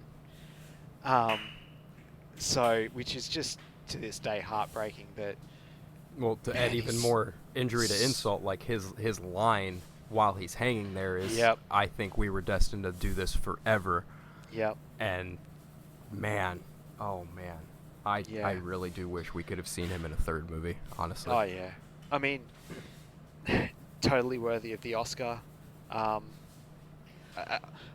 know Andy and I have talked about this before. I still think out of the 5 live-action Jokers we've had, we still haven't had the perfect comic book Joker. It's got to happen. Someone out there is going to do it. There's going to be the perfect actor for it, and it's going to be amazing. But for what the Joker was in this movie, just terrifying, evil, force of nature. He's everything you want the Joker to be, and he just, so good. So good. Love it. Nice. Well, my number 2 is not Heath Ledger's Joker. But what I realized is my top 3, I have the same problem with my top 3. I just talked about General Zod, and I was like, oh, it's so hard to choose between Terrence Stamp and Michael Shannon. They're both so good. But I had to pick one, and I picked Michael Shannon. My number 2 is a similar situation. It's Catwoman, but I chose Michelle Pfeiffer's Catwoman as my number 2. But I love Anne Hathaway as Catwoman in The Dark Knight Rises, but hey, got to follow my own rules. So I had to pick one. I picked Michelle Pfeiffer. And so it's tough to make these calls, but you got to do it. And I chose Michelle Pfeiffer for, all the reasons that you guys already said when you had her on your lists. But, her portrayal of Catwoman is iconic. It's so good. And yeah, to think about that she stepped in at the last minute to take this role, and then she just owns it the way she does, to the point where, like, the movie came out and there was Oscar talk. It's a shame that didn't materialize into a nomination, because she's so good at it. She's so good as put upon Selena Kyle. She is so good at reborn, confident Selena Kyle, and she's amazing as Catwoman, and she's definitely villainous. She, is amongst all of these amazing actors, Michael Keaton, Danny DeVito, Christopher Walken, and she was the standout. She was the one that everyone was talking about going home from the theater in 1992, and she's still the one that people talk about when they talk about Catwoman. She is a beloved Catwoman because of how good she was in the role. I agree with you guys, what you said about her costume and her look. I think it's amazing. I remember back in 1992, the first time I saw it, I didn't know how I felt about it. And man, it's aged very well, to the point where the current Catwoman in the comics is wearing essentially a version of it. So it's continued on. And yeah, like, people still talk about her as their favorite Catwoman. I think that she is just villainous enough, but she is just in the gray area enough to be Catwoman. Much like the Penguin, there was a little reinvention with the character, but I'm okay with that, because she is so good in the movie. So I went nothing but love for Anne Hathaway, but I had to give it to Michelle Pfeiffer. She's my number 2. There's a reason why 28 years on that's the version of Catwoman in that costume that they still use at Movie World. Yeah, it's true. Yep. It's iconic. All right, so now we're on to our number 1s, and I think you guys might have spoiled it. I think I know what to expect. So, Philip, tell us why your number 1 is Mr. Freeze, and give me your top 10 ice puns, starting with 10 and working your way up to 1. Freeze in the hell, Batman. No. Wonderful choice. No, my number 1 is actually General Zod from Man of Steel, portrayed by Michael Shannon. And I think the reason for that is I have never walked into a comic book movie and then walked out just so unabashedly impressed by virtually everything I had just seen. And on top of that, like, I just really like Michael Shannon as an actor, much like the majority of my list here. I think Michael Shannon's a really ferocious actor. I think he brings a lot of, like, cold, but in a really powerful way to a lot of his roles, and I think he really delivered on that here with General Zod. I mean, obviously, he liked working with Zack Snyder and Henry Cavill on this movie. He's made that abundantly clear. As I said before, I've always just been a fan of Michael Shannon from, like, the movie, like, Let's Go to Prison, or even in 8 Mile, the movie with Eminem in it, and Brittany Murphy. Yep. And Kate Basinger from Batman. She's in that movie as well. Yeah, indeed. But really, like, I just...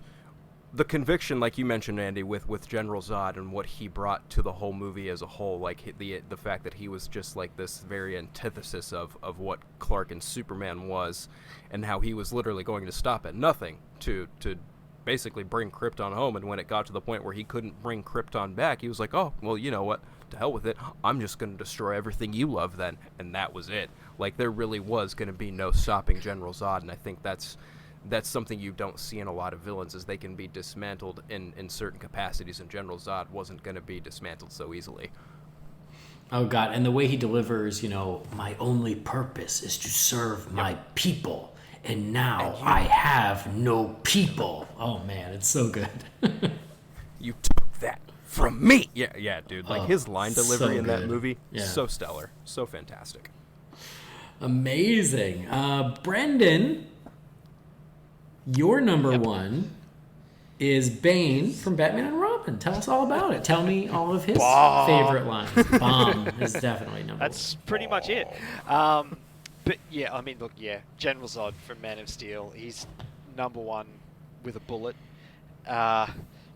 People say, the sign of a good villain is that they're the hero of their own story. Mm-hmm. And I think General Zod perfectly encapsulates that, because really stop and ask yourself, if you're in his position, would you do the exact same thing? If humanity had died and you had the key to bring them back, what would you do to make that happen? Because you know what? I can totally see where he's coming from.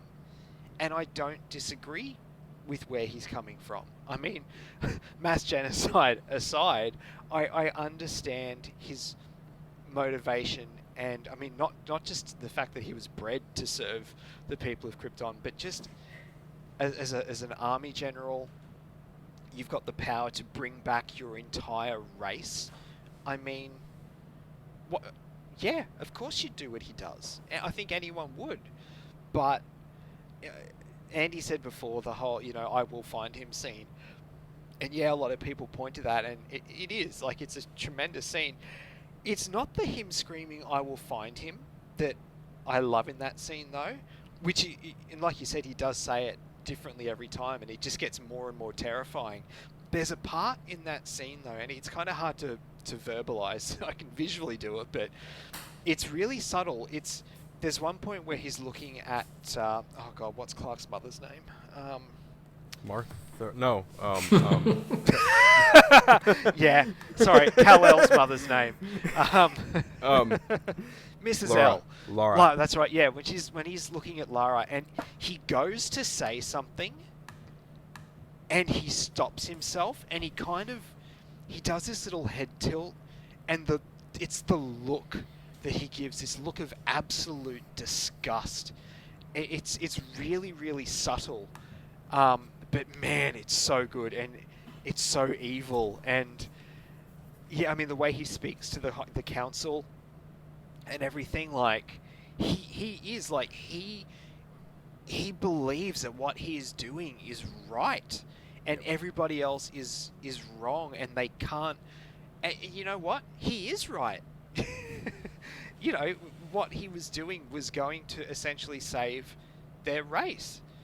And I mean, he's so good to watch. I mean, Michael Shannon, like we've said, he owns that role. He commands that role. He's so good to watch in that role. But again, just the character of Zod, though, is so evil. But at the same time, like I said, he's the hero of his own story. And I was exactly the same as you, Andy. When they said they were going to bring back General Zod for Man of Steel, I was like, oh, come on. Like, can we have Brainiac, please? Yeah. Like, I wasn't disappointed when I found out they weren't doing Lex. I was like, okay, cool. Fair enough. Let's rest that character. But we'd had Zod in 2 movies. We'd had, Smallville by that stage as well. And it was just like, can we have something different? But man, what they gave us, holy shit, like, it was so worth it. And I'm so glad that's the route they took, because Michael Shannon Zod is number one for a reason. He's so good in that movie. Holy shit. Yeah, I mean, I know, Andy, you're a pretty big fan of Terrence Stamp, deservedly so. He's a really solid actor, and he did a really good job with General Zod. But for those movies, for me, they were made before my time, so I don't have that kind of appreciation that a lot of people who are older than me do for those movies. So for me, with what I feel for Michael Shannon as General Zod is what I think a lot of other people feel for Terrence Stamp as General Zod, and I think that's a wonderful thing in and of itself. And much like Brennan just said with everything about Michael Shannon bringing everything he did to the role, I adore it. I love watching him be this, as Brennan said, the hero of his own story, and feeling truly justified in his actions of just wanting to bring back his own people, even though it's by some pretty drastic means. Man, I just love the way that they did that role. And it's almost like how, Andy, you mentioned earlier how Tim Burton kind of had to tweak Danny DeVito's portrayal of the role of the Penguin. I think Zack Snyder, David Goyer, and Michael Shannon kind of did something a bit similar here with General Zod in certain lights to make him a little bit more relatable, I guess maybe might be the right word. Mm-hmm. But yeah, I definitely feel like they did something with this version of General Zod that might not have necessarily been present prior to in other iterations, but I definitely get why he's my favorite villain. Yeah. DC villain. No doubt about it. And it's to me, it speaks volumes, the fact that I've just constructed a top 10 list of this topic, and I don't have a Lex Luthor in there. Mm-hmm. I should, but the Lexes that we've had on the big screen, as much as I do like Eisenberg, don't get me wrong, I just... The thing with Lex, too, is he's the hero of his own story. Mm-hmm. And we haven't had that in big screen versions of that character yet. They've all been their own thing, and the real estate thing, I mean, that was cool in the 70s, but it just, I'm sorry, it just doesn't fly, no pun intended, it doesn't fly anymore. And I mean, if we could go for any live action, I mean, John Crye's Lex Luthor would be in my top 3 easily. Yep. Because it's the best live action version of that character we've had. But it's similar to Zod in the fact that like a really good villain is a hero of their own story, and that's what Lex is. And it's disappointing to me that kind of the number one villain of the DC universe, I couldn't put him in my top 10. Mm-hmm. No, I had the same issue, as I was like, I really love the character of Lex Luthor, but I didn't feel like the 3 film versions that we've had, I didn't feel like any of them really nailed it to the point where it made my top 10. Like Gene Hackman was an amazing Lex Luthor for the time, and Jesse Eisenberg was a very compelling Lex Luthor but it was just a little bit off the beaten path. And then Kevin Spacey gives a really good performance with some not very good material. And so, yeah, I felt like none of them were close enough to make the top 10. And it pained me because I feel like, it's Lex Luthor, it should be there, but, is what it is.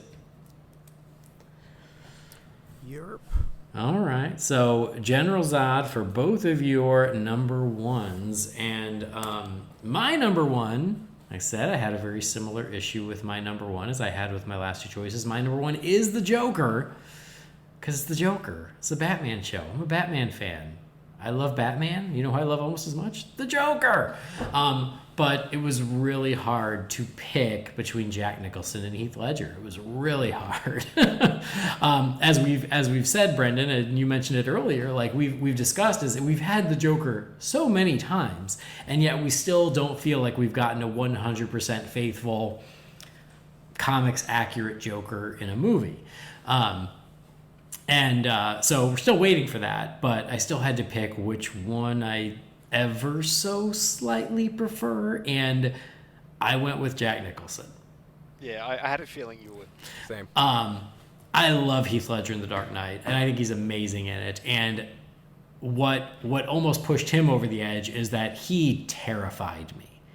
He is scary as hell in that movie. And the first time I saw that movie, I was on the edge of my seat, barely breathing because of how afraid I was of what he might do next. And that is a tough thing to pull off in a comic book movie. And that's one thing that I loved about The Dark Knight, is just how on edge I felt for the entire film, because he was just that scary, that much of a loose cannon, and he's so good. And the performance, of course, is brilliant. There's nothing, There's nothing to argue that point. The reason I went with Jack Nicholson is because of our big screen Jokers, he does feel the most comics accurate. I like his design and his look a ton better than Heath Ledger's design. I don't definitely aesthetically. Yeah, aesthetically, I don't like the gross, ugly, smeared paint Heath Ledger look. I just don't. I never have. And every cosplayer in the world has made me like it less because I've had to see it 8,000 times every time I've gone to a con. It's been done, guys. Move on.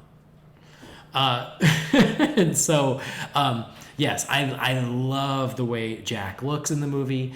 I love his performance in the movie. He is so much fun to watch. And it's not completely unprecedented because Gene Hackman played Lex Luthor. But for the first big budget Batman movie, because Batman 66, it was the TV show done with a little more money so they could release it in theaters. But for this big new Batman movie, the fact that they were able to get Jack Nicholson, and then the fact that he so threw himself into a role. Like, this was not, he made so much money off of it. So I guess in that respect, it was a paycheck for him, but he did not treat it like it was a paycheck. He treated it like every other job he ever did, and he threw himself into it completely. And you could tell he was just having the time of his life, and he made that movie for so many people. His performance was iconic. People love Jack Nicholson's Joker. I love Jack Nicholson's Joker. And to this day, I think even his performance is a little underrated because people are like, well, yeah, of course, Jack Nicholson, Joker. And it's like, well, when you compare what he was normally doing to the Joker, it's not like he was just doing, he wasn't sleepwalking through this. He does so much with that role that I think people take for granted because he's Jack Nicholson. And he added so much more to the character that was not on the page. His mannerisms and the ad libs and the things they did. Like, something I always think of is when he's leaving Vicky Vale's apartment and he turns and he goes, whoop. Like, that was totally him. Like, he was just doing it. He's so good in it. And so, yeah, like, and then, of course, part of it is just my sentimental attachment to that Joker. Batman 89 is the movie that made me fall in love with movies. Batman 89 is the movie that made me fall in love with Batman and the Joker. And so, like, it's really hard to break that emotional connection I have with that Joker because I was obsessed with it for years because I was obsessed with that movie for years. And so we've had a lot of great Jokers. I love Cesar Romero. I love Heath Ledger. But Jack Nicholson is my sentimental favorite. And I just think he was an amazing Joker.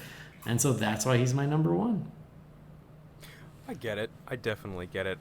Jack Nicholson, much like you, Andy, I'm right there with you. Like, the Batman 89 movie is a lot of the reason why I love the relationship between Batman and the Joker.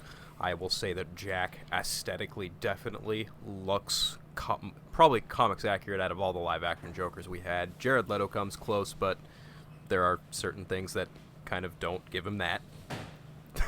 Yeah. But Jack definitely, like, I agree with everything you said. He didn't just walk on set and take the paycheck. He gave that role everything he could and put into it, and it really shows. And man, he delivers such a memorable performance out of that movie, and I love it. I love watching Batman 89 anytime it's on. And that's one of those movies where it doesn't matter what time of day, what day it is, you can throw it on at any point, any time, and just have a blast with it. Jack Nicholson's a big part of why that movie's so great too. I love it. Yeah, he's so good in it, and yeah, to the point where he that is also just a hard act to follow, and Ledger did it, and he did amazingly.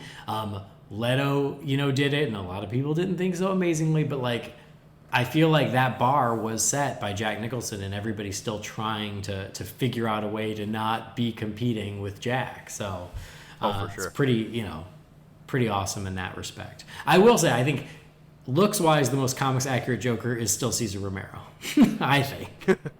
Because at least he was tall and thin.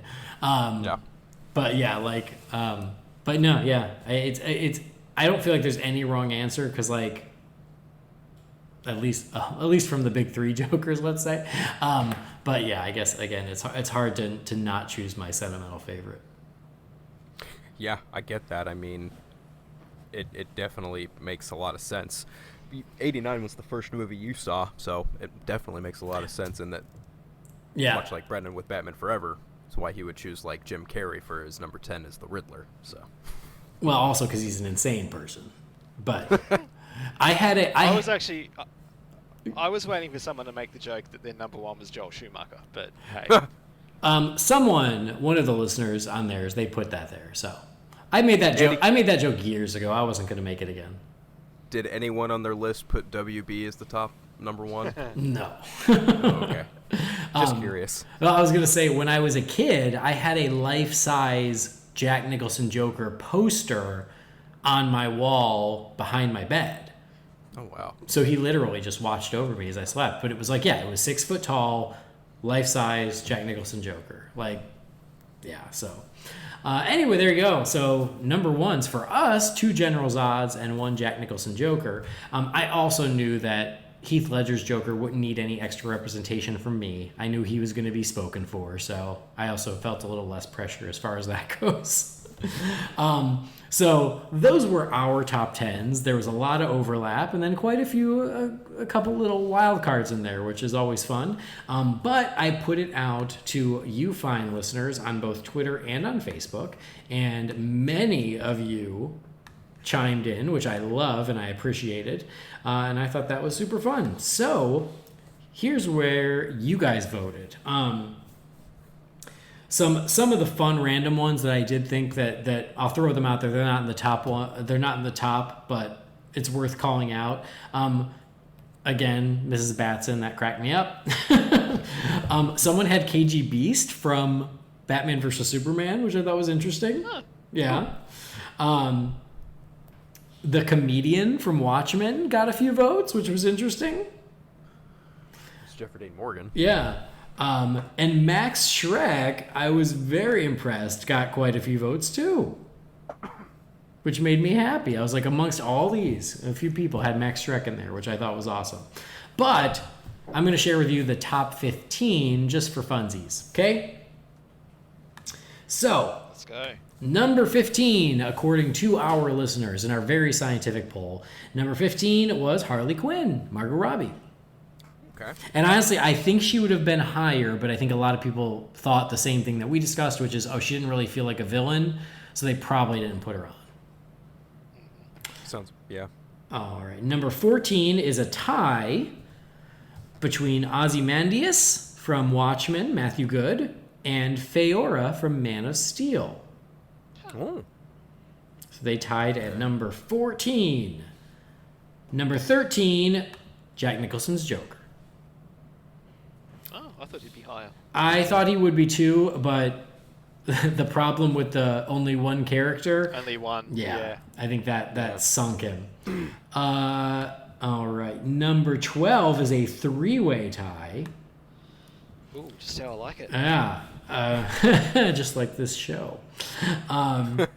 It's the Penguin, but the Burgess Meredith version. Mm-hmm. Gene Hackman's Lex Luthor. Okay. And Anne Hathaway's Catwoman.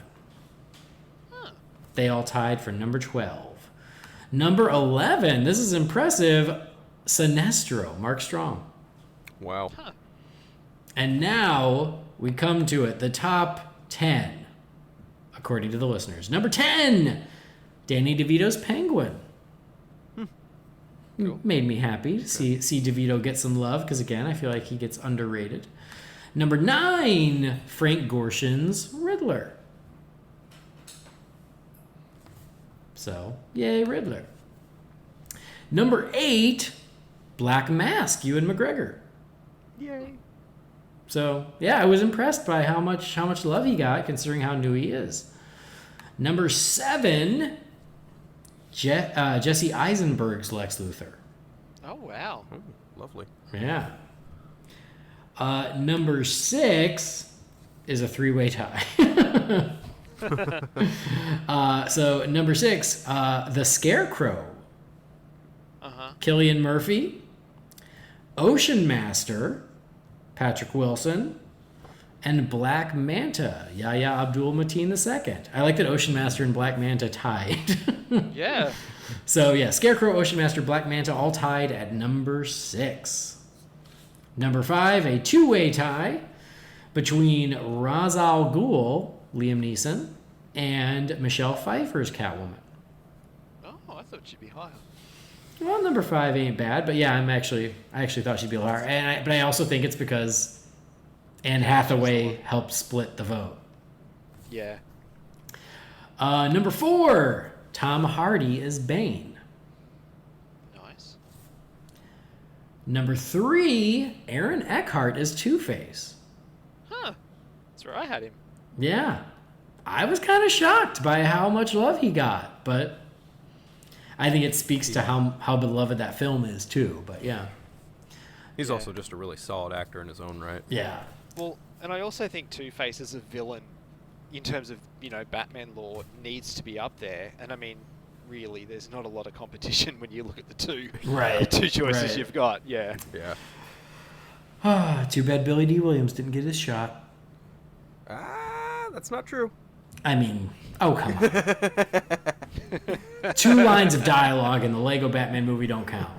I know. All right, number 2, Heath Ledger's Joker. Oh. I thought he'd be number 1. So did I. I thought he would. But I think Jack Nicholson pulled away just enough votes to keep him from getting number 1. And then number 1, our listeners agree with you guys, General Zod, Michael Shannon. Winner, winner, chicken dinner.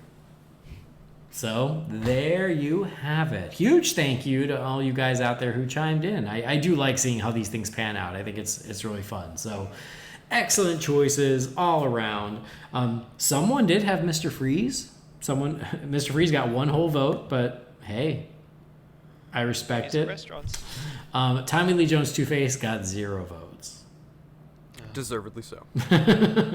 All right. Well, thank you guys. This was super fun, a little random, but super fun. Again, huge thanks to Ron Messberger for the idea. But now, before we say goodbye, let's check in with you folks as we crack open the Wayne Manor Mailbox. It's time again for Wayne Manor Mailbox. You've got mail. Darren, what is a letter for me? Maybe temporary. She wrote a letter. You're one hell of a messenger. This is all, Master Wayne. First message here is about Batman Forever. This one is from Horace McNichol. It says, "Hey guys, was the original ending of Batman Forever supposed to have Batman and Robin on top of a building and then flying towards the camera? I remember seeing the original ending in the comic book adaptation." Horace, thank you for the message. We discussed this when we talked about Batman Forever 100 years ago. So not flying towards the camera, no. But yes, they did shoot an ending of the two of them standing on a building top in front of a blue screen. It was in, I want to say it was in the movie magazine. Yeah, it was in the movie magazine, like the souvenir magazine for it. And I remember sharing it way back when. I wish that was the final shot of that movie because it was so much better than what they did. And it would have been very consistent with the previous 2 films, but for whatever reason, they changed their mind at the last minute, and we get the really awkward running towards the camera with the floppy ears. I had no idea that movie had an alternate ending. I had no idea something like that existed, and now that you say that, I wish they would have done something like that, because ever since I was a little kid, and I've owned Batman Forever on VHS, DVD, what have you over the years, the floppy ears still bug the crap out of me to this day. The fact that they Oh my God. they saw that and went, "Great, we got it." I was like, "Really? You don't want to do another take? Maybe just one more for safety?" Like, why would you use a stunt cow? That doesn't make any sense at all. I know. Oh, man. It doesn't bug me as much as when it happens underwater, when he pulls the string on like the net that he's got the divers caught in. But yeah, I don't mind the image of them running towards the camera with the bat signal in the background. I think it's actually kind of cool, but I do agree that the ears have always stood out and bugged me. No, I don't mind the idea of it. I just think that, the execution was clumsy, and then you already had a perfectly cool shot of them standing on a building, so use that. I'll take a photo of it and put it on Twitter or something so you can see it, Philip. But yeah, they did have it in the last page of the movie magazine. Yeah, or just Google image search Batman Forever original ending. Okay. Yeah, it'll be on there. I'll do that. Yeah. All right, next message is from Jim Carter. Jimmy Carter? The previous president of the United States, Jimmy. Number one, I love everything that you do with Habitat for Humanity. I think it is very sweet. All right, here's what he says. He says, "Hey guys, I was just listening to your episode about the new Batmobile where you and Brendan reviewed the car for the upcoming Reeves movie. Like you guys, my favorite iteration is the animated series Batman and Batmobile. During the show, you mentioned that Lucius Fox was introduced in 2005 by Nolan as the tech behind Batman and the Batmobile. I'm not criticizing, but I wanted to point out that there was an animated series episode called The Mechanic where a gentleman named Cooper and his daughter Martha had a secret garage where they worked on and repaired the Batmobile for Batman. I realize it doesn't make Cooper the tech genius behind the Batman gadgets, but I wanted to point out that there was an animated version of a Batmobile mechanic who worked for Batman. Cooper also had 2 loaner bat cycles that he gave to Batman and Robin when the Batmobile got smashed up. Thank you for the BatCast." Jimmy Carter, thank you for what you've done for our country and for Habitat for Humanity and for the email. So, yeah, I mean, I know. On that episode, I was specifically talking about like people who were like, oh, it's nice that Lucius isn't providing the car. And our point was Lucius never provided the car until 2005. But yes, there had been some other, what's the right word? Versions where other people did help Bruce with the car. You mentioned the mechanic. We reviewed that, God, years ago on this show. And then, fun fact, that was actually my first ever episode. Really? That was the Under the Red Hood episode. Wow, good memory. I would have. Yeah, it was one of the 2 we watched for it. Wow, good memory. And also on our Robin episode, me and Rob Myers talked about a character named Harold who was in the comics in the 90s who was also like Batman's little tech friend. He was like a hunchback who helped out with Batman's gadgets and stuff. So yes, there have been other characters in the past that have occasionally come in and helped Batman out. My point was that in 2005, Nolan and Goyer said, hey, we've got this character Lucius Fox who's been around a long time. What if he was the Q? And that was something that was introduced in 2005. So I'm sorry if that wasn't clear on the episode. Yeah, I remember that episode. I remember you guys speaking about that. As far as like Fox in the car, I've just always interpreted as Batman getting his car whichever way the writer, director, artist, whoever deems it, you know. If Lucius provides him the car, cool. That's something post 2005. If prior to that, it's obviously from the wealth of Bruce Wayne or some other means. You mentioned Harold. I think Harold was either mute or deaf. I don't remember which one, but he was mute, I believe. Yeah. Yes, he was mute, and he did provide some kind of service for Batman over the years, especially during the time when Bruce was actually out of commission, and John Paul was Batman, and Tim was still Robin. Mm-hmm. Yeah. Yep. All right, next message is from Buford Howard. It says, hey, I'm Buford. It's my first time writing in. Keep up the good work. Joel Schumacher talked about a 5th Batman movie. It was going to be The Dark Knight Returns. The plot was Batman, played by Clint Eastwood, comes out of retirement to clear his name and stop Man-Bat, played by John Travolta. Superman was played by Nicolas Cage, and there was going to be a big fight between Batman and Superman in Gotham. He wanted Natalie Portman as Carrie Kelly after the death of Dick Grayson. Scarecrow could have also been in the movie. What do you think of this plot? Could it have been successful? Sorry for the long email. Thank you, Buford. I feel like we just recently got a... I was going to say, is this the same email that we had last it's episode? Not. What's weird is it's not the same email, but it's the same subject. It feels like it's literally the same, yeah. Yeah, he literally said this is his first time writing in, but it's so funny because I think on the last episode we got a very similar email about Joel Schumacher possibly doing a version of The Dark Knight Returns. Brendan, do you remember what we said then? Essentially, it would have potentially been interesting, but don't think it ever would have happened.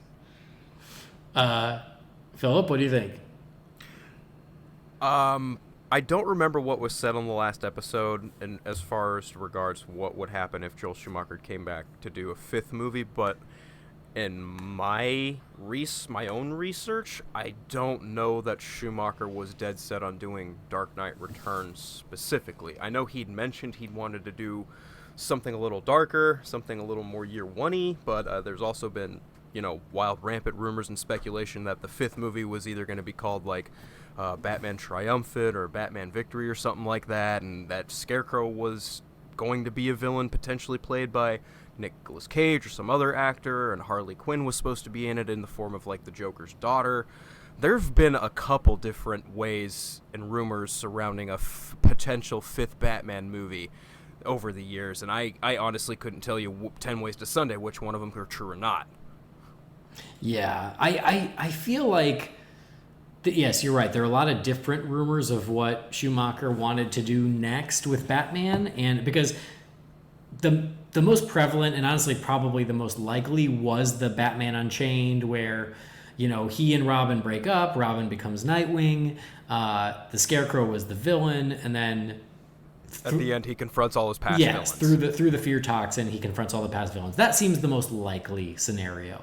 But I know that he also talked about maybe wanting to do a prequel, do a Batman Year One, and then sounds like he was also throwing out Dark Knight Returns. So it sounds like he really just wanted to stay with Batman, and he was throwing out lots of ideas of how that could possibly work. But yeah, I mean, the writing was on the wall after opening weekend of Batman and Robin, and that was going to be the end of Schumacher's relationship. Even though, as much as I don't like those movies, I still don't really blame Schumacher. I still think he was doing the job he was asked to do. I think he had it in him to make a good Batman movie, but that's not what they were asking for. So, I just don't think it was ever going to happen. I would have been intrigued to see it, sure, especially with that cast. Yeah, I would have liked to have seen it, but I think it would have been a tough sell after Batman and Robin. I think you guys did an episode chronicling like the scripting stages in between after following the Batman and Robin leading up to Batman Begins. I think you and Jamie and someone else did an episode chronicling like how many scripts were done in between that time. Mm-hmm. Yeah, we talked about all the different Batman movies that almost got made until Batman Begins. Yep. Yeah, I know Aronofsky's script was talked about. I think there was also, like you mentioned, Batman Unchained, and one other one that involved like an older Batman, Robin no longer being Robin, the Scarecrow again. I don't remember. Yeah, it was that one. There was also the Wolfgang Peterson. Yeah. Batman versus Superman. Yeah. Yep. All right, next message here is from Hugh Morris. It says, "What's up, Holy BatCast family? Quick question. Do you think that in BVS, if they had taken out Martha, why did you say that name, that scene, would it get less hate? Seems like when someone hates it, they always point out that one scene. Also, you guys talked about alarm clock tones. Mine's the bathroom dance from the Joker. It's slow, calm, and beautiful, and if I really need to get up, I'll set it to the Black Manta theme. No warning, it just hits you hard. I hope all is well with everyone. Stay safe, Bat fam." Thanks, Hugh. Fun. I like that. I like the DC-themed alarm clock. Again, mine is still No Man's Land from Wonder Woman. Occasionally, it's also a track from the Twister score called Futility. So, what do you think? If they had not had that Martha moment from BVS, do you think the movie would be better received? Phillip? That's kind of a tough call. So, I will say that the Martha scene, specifically the line delivery from Ben Affleck himself in regards to that, I think it's still pretty crucial because Superman's not just talking about his mother. He's talking about the woman who took him in and provided for him. So it's not really his birth mother per se, but it is still his mother figure who happens to have a name, and that name is Martha, while also, by contrast, happens to be the name of Bruce's mother. So, for me, that's the reason why it works, because it's not Superman just being like, hey, save my mom, oh, by the way, her name happens to be Martha. He's saying Martha because that's her name, not because it's his mother's name. That's my interpretation of it, but that's bottom line, I think it's important and it should stay in the movie. All right, Brendan, thoughts? I think if that line wasn't in the movie, there would just be something else that people would pick on. I said this 4 years ago when we did our BVS Roundtable episode, and I've been saying it ever since. I don't understand the hate that line gets. I thought it was clever. I thought the intent behind it was really good. You know, the fact that Batman had spent the whole movie fighting against this alien, and all it took was for him to realize that he has a mother. I can't believe in all my years of comic fandom, I never put together that their mothers had the same name. I never realized it before. You know, and it was that it humanized Superman to Batman. That was what it was, the linchpin to seeing him as a human being, and I thought it was really, really clever. So, I mean, people just didn't really like that movie as a whole, and like I said, if that line wasn't in there, there'd be something else in there that they would have latched onto that just happens to be the moment. Well, I don't want to get into whether I like the scene or not. I think it's fine. I never really had an issue with it. But do I think that the movie would receive less hate if they had changed that scene? Yes, I do. I think there is a version of that scene where he doesn't say Martha, where it's literally just Batman about to kill Superman, stopping himself, having that same flashback of Joe Chill, and then not doing it, where you essentially achieve the same thing, where he sees himself becoming that he swore to protect against, without the actual utterance of "you've got to save Martha." And yes, I think that would have worked so much better for so many more people. To Brendan's point, yes, there's still plenty more in the movie that people would have not liked, but I think there was a more subtle way to have the Martha scene without actually saying it out loud that I think people would have accepted a little easier. I've always wanted to re-edit it myself, but I'm too lazy. Because I'm like, they didn't need to say a word. It literally just needed to be Batman stopping himself, thinking about the Joe Chill moment, and then not doing it, and sort of being ashamed of what he had become. No words necessary. Yeah, I could see that. I could see that happening, definitely. But I don't mind the Martha thing anyway, so... Next message is from Tyler. It says, "Hey, Bat fam. While I wait for my copy of the Robin 80 special to arrive, I'd like to take a moment to discuss Tim Drake. Assuming that Tim going back to being Robin is off the table, what would your ideal role be for Tim? For example, I'd like to see him take on an Oracle-type role where he does research and detective work for each member of the Bat family, as well as joining them in the field when they need help. This would allow his detective skills to be showcased since he has a good relationship with all the Bat family, he'd be able to get along and help them on their cases. Plus, then he'd be able to pop up in any of the books at any time. Thank you for the great content, TG." Thanks, TG. What do you think? Tim Drake's not going back to being Robin. Thanks, Damian. What would your ideal role for him be, Phillip? Red Robin, no question about it. Brendan? Yeah, I agree. Red Robin. Like, not to step on anyone's toes, but Drake is a dumb name. I'm sorry. I think that is a silly identity, and I think it's lazy. I think Red Robin was fine. There was really no other need to bring him anywhere else. He should really go back to Red Robin, but that's just my 2 cents. No, I agree. I go back to Tynion's detective run where Red Robin was essentially leading a smaller group from the Bat family. I think that was the perfect role. You know, he was running things in the Belfry. He was in a leadership role, but he was still a Robin. I think that worked perfectly, and I think trying to push him into this Drake persona was unnecessary. Yeah. Next message is from Condor Zolander. It says, "Hey, Holy BatCast family, with the release of Wonder Woman 1984 changing to August, how do you think this will affect Wonder Woman movies in the future?" Condor, thanks for the message. What do you think, Brendan? I don't think it'll have any effect on movies in the future. It's really only, a month, 2 months difference? Yeah, 2 months. Yeah, it's not like it's going to push, it's not like they're wanting to go into production for another movie straight away. Like, there's going to be a couple of years between this movie and the next, hopefully, and a third movie. So, I mean, the whole movie industry is up in the air at the moment. So, them moving a release date back a couple of months it's not. If there is going to be issues for any movies moving forward, that's not going to be it. It's how the movie industry recovers from what they're going through at the moment. Phillip? I think that another Wonder Woman movie is going to depend entirely on how Wonder Woman 84 performs. I don't think that pushing its release date back 2 months is going to have any kind of shift on any kind of production, because honestly, I don't think there really is much of a production to begin on, because this Wonder Woman 84 hasn't even been released yet, so we don't even know where the story is going to potentially go. So I think, honestly, I just think it's a little too early to even begin thinking about the next Wonder Woman movie. I just want to see where this one comes.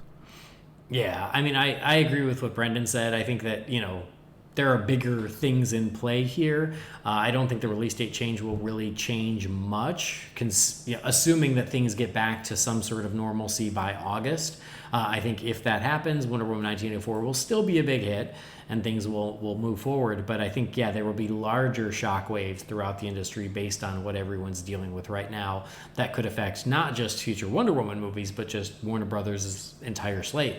But I'm not worried about the success of Wonder Woman 1984. I'm worried about what's happening in the world, and hopefully things will be in a better place so Wonder Woman 1984 can come out and we can all go see it and enjoy it. And that was kind of the big, news story of the week in terms of DC stuff was, the rumors started flying around that Warner Brothers were going to be looking at potentially doing a digital release for it. But Patty Jenkins came out herself and said that no, it's going to be a big screen release, and so it should be. Yeah, we briefly spoke about it on the last episode. We're like, we don't, of course they wanted to come out in theaters. That's their top priority. And then, sure enough, a few days later, that was exactly what they said. Yeah. All right, next message is from it's Muhammad Adil Jafar, who. Remember, I say it wrong, apparently. It says, hey, guys, I hope you're well, and I hope that Jamie comes back soon from his sabbatical. I recently saw Batman Ninja, and I'm still convinced the entire studio, from the top executives to the animators, were high on acid when they were making it. Their design choices were certainly interesting. With all that being said, I enjoyed the movie, and I want to know your thoughts. After watching the movie, it led me down the internet rabbit hole of comic book sales, with the first being Superman, the second being Batman, and the third One Piece. One Piece is a Japanese manga series, and it was serialized in a magazine since 1997. What are your thoughts? Sorry for the long email. Regards. P.S. Condolences to Andy on the passing of Bapsha. Well, thank you, Muhammad. I appreciate that. So yeah, we talked about Batman Ninja. We reviewed it way back whenever the movie was new. So I would recommend going back in the archives and finding our episode about it. But just real quick, thoughts on Batman Ninja. Phillip? Oh, you know what? That's one I haven't seen since it came out. It's been a while. Short, brief thoughts on it. It's a fun Elseworlds Batman story. If you really like diving into Elseworld stories, check it out. It's Batman in feudal Japan Ninja with a bunch of other DC villains from his rogues gallery. So, yeah. Brandon? It's a movie that exists. Yep. Look, I've said before, I'm happy for people who like, anime and that whole world. I'm happy for them that it exists. And Batman is a character who's malleable, who you can, put very different versions of them out there, and they're still, at the end of the day, it's still the character. But that version just isn't for me. I'm not a fan of it. I found it way too out there and bizarre. I enjoyed parts of it, but the monkey finale and that kind of, it's just not for me. It really isn't. But God bless the people who enjoy it, and I'm glad that they've got it. But yeah, not for me. Yeah, I mean, I feel the same way. As it wasn't for me, but I respect how bonkers it is. So, have at it for the people who love it. Next message. Oh, this is a funny one. This one's from Weston Craig. It's only for me, but maybe I'll make you guys answer too. It says, Andy, you have to choose only one Batman movie to watch for the next 5 years, and your only options are Batman Forever and Batman and Robin. Oh, crap. Which do you choose and why? Which villains from these two movies which of the villains from these two movies is the best, and which Batman? I mean, this is an easy one for Brendan, because he just told us. He'll watch Batman Forever. He thinks Jim Carrey's the best because it made his top 10. And obviously, you'd pick Val Kilmer, right? Correct. Phillip? Well, Andy, I'm kind of the opposite of you. Where you like Batman and Robin more than Batman Forever, I'm the polar opposite. I'm actually going to kind of agree with Brendan here. If I have to really choose between the two for the next 5 years, I'm probably going to choose Batman Forever. And I wouldn't say Jim Carrey's my favorite. It's probably going to wind up being Tommy Lee Jones' Two-Face, only because it's really funny to watch him just try and one-up Jim Carrey in every scene they're in, and also because I think Val Kilmer is slightly better as Batman than George Clooney. All right. Well, I honestly, if I'm answering this honestly, I have to watch one of those for the next 5 years. I would choose Batman and Robin. Like I said, it does give me a little more joy than Batman Forever because Batman Forever just makes me mad. So I would choose Batman and Robin. Of all the villains in those movies, who do I think is the best? I would say Uma Thurman's Poison Ivy is the best of all of them because I don't want to say she gives a great performance, but she's at least giving a performance and trying to match the movie she's in. And she's also at least doing something different and not trying to be another version of the Joker. So This is definitely the most 90s version of the 60s style Batman villain. yeah, like she's giving the best performance, I will say, of those villains. And then I think Jay Yaw said it best in regards to Uma Thurman. Sorry to cut you off, Andy, but I think he said it best. You know, she knows what movie she's in and what role she's playing in that movie. Yeah, and she at least created a character, I guess is my big thing. She created a character for that movie and was consistent in that character. I can't say the same for Tommy Lee Jones, Jim Carrey, or Arnold Schwarzenegger. They were all just trying to be variations on the Joker. What about Jeep Swanson? And then he was there too. I don't think any of them knew what movie they were in, particularly when they signed up for Batman and Robin. Chris O'Donnell evidently didn't. No. See, that's the thing for me. And Batman Forever, I think their intent, well, I know their intent was to do something different, but their intent was to make a good movie. Batman and Robin, they just didn't give a They just wanted to pump another one out, cookie cutter what was Batman Forever, and sell toys. That's all they cared about. There was no artistic integrity behind that movie whatsoever. Yeah. Yeah, because Batman Forever had artistic integrity. Are you kidding? Are you kidding? They were trying something different. And also, we're not on the nightlight. You've dropped like 8 F-bombs on this episode. Sorry. Well, dude, you got nothing else to do. You can edit. I have plenty other to do. Anyway, and which Batman? Again, unpopular opinion. George Clooney is giving a better performance than Val Kilmer. Val Kilmer looks miserable in that movie. Not because he's supposed to. He just looks like he's like, if I do this, I'll make a lot of money and I'll get better jobs. He just doesn't seem to want to be there. He's just getting through it. Whereas George Clooney was hungry and young, and he doesn't give a great performance, but he at least gives more of a, kind of like what we just said, is he's giving more of a modern Adam West performance, and Val Kilmer just seems to want to get through it. Do you remember the scene in Batman Forever where Val says, "What the hell do you think you were doing?" Do you think he was really saying that to Chris O'Donnell, or do you think he was directing that towards Joel Schumacher? Yeah, I don't know. I mean, they did hate each other, so... Notoriously, they did. Yeah, so... Yes. Anyway, those are my honest answers. That's truly how I feel. So, all right.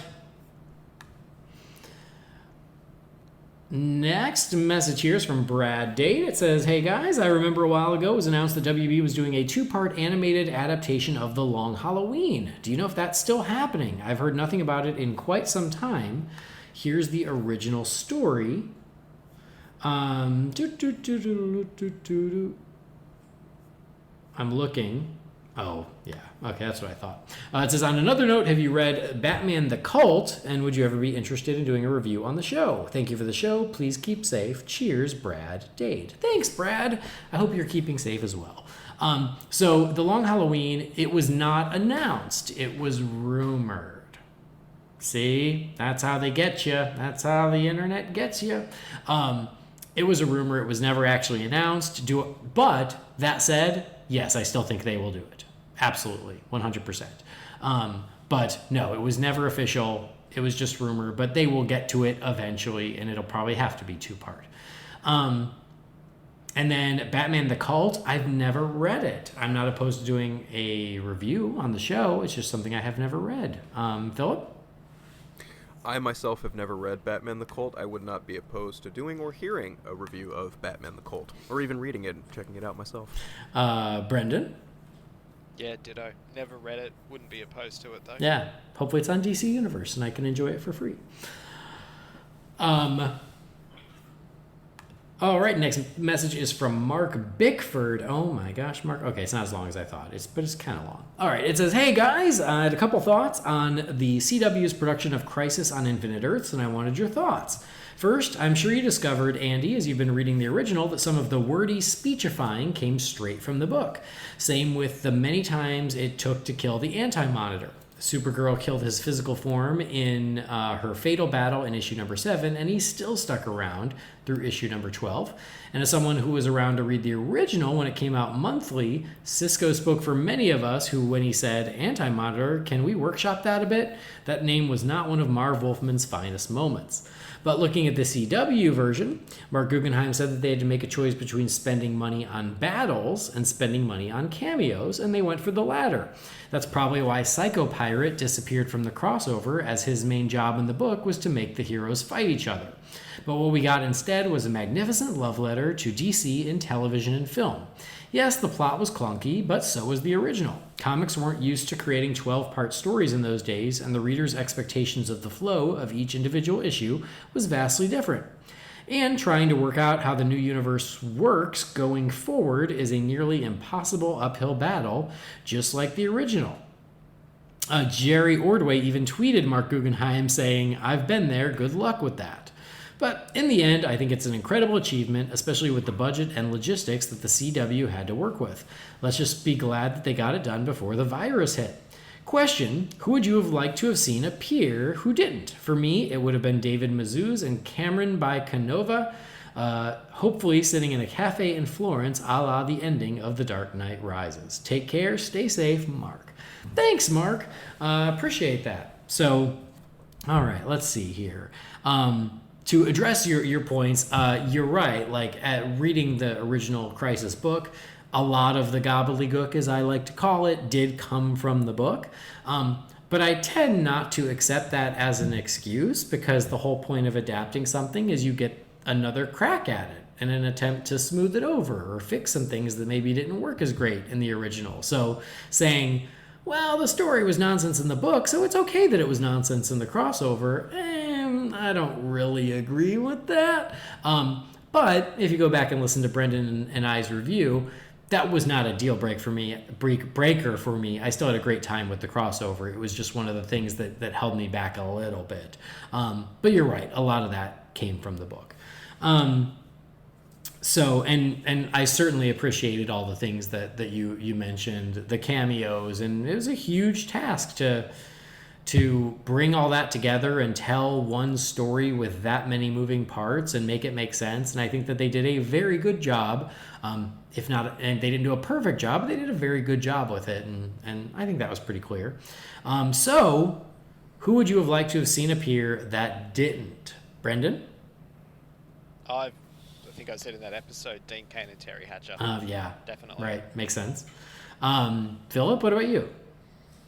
Honestly, there's not one actor character I can think of specifically on television, but I will just say from a character perspective, I would have just preferably liked to seen a Green Lantern on the crossover. Just one. One would have been cool, but, take what you can get. Yeah.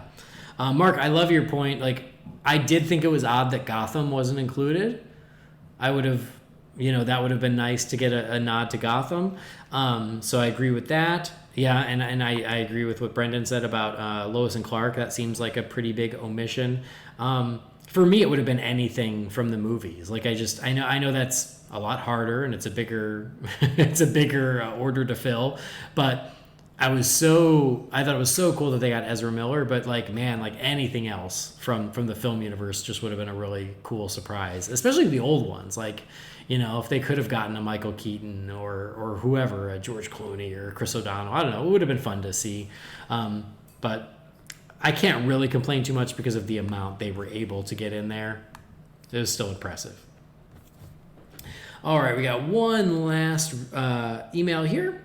This is from Reverend Frazier, and it is about the Batman Forever we didn't get. It's about Tim Burton's Batman 3. It says, "Hey, Holy BatCast family. I found out recently that the title for Tim Burton's Batman 3 was going to be Batman Continues, finishing the story left off by Batman Returns. What do you think of the title Batman Continues?" Thank you for the message, Reverend. I've never heard that. Brendan, thoughts? Batman Continues. I don't think that is accurate. I mean, it's been pretty much confirmed that it was going to be Batman Unchained. That got confirmed, was it a year or two ago? Which, to be honest, no, he's saying Batman Forever. If Tim Burton would have done it, it would have been. Oh, sorry. Yeah. No, because the screenwriters were still the same. The original screenwriters of that movie were originally hired when Burton was going to be directing it.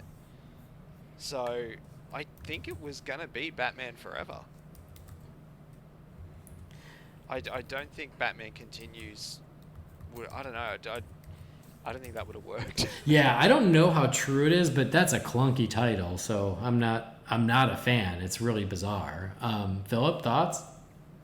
That's clunkier than Batman v Superman: Dawn of Justice. Yeah.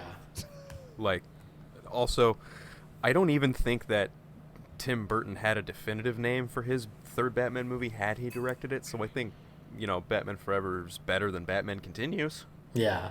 Well, and again, go back, we get a lot of these messages of what about Burton's Batman 3, and I would have loved to have seen it, but if you go back and you watch the documentary, if you believe Tim Burton, and there's really no reason not to, he only took one meeting about the movie at Warner Brothers before he walked away.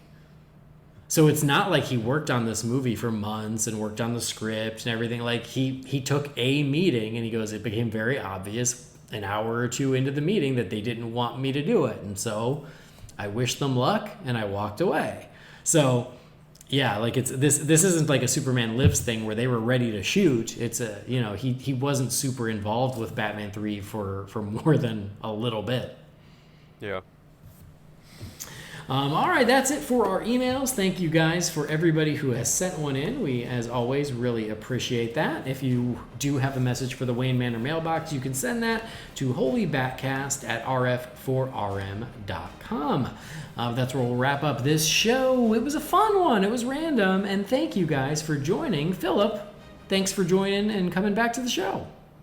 Dude, thank you so much for having me back on this lovely, lovely podcast. It's one of my favorite podcasts to listen to regularly. Thanks for having me on this lovely Top 10 D-Steet live-action villains episode. That was a lot of fun, for sure. It was our pleasure. So tell our friends at home where they can find you. Yeah, absolutely. If you guys want to listen to my show, if you really want to, Superhero Stress, you can find it on SoundCloud, Apple Podcasts, and Stitcher.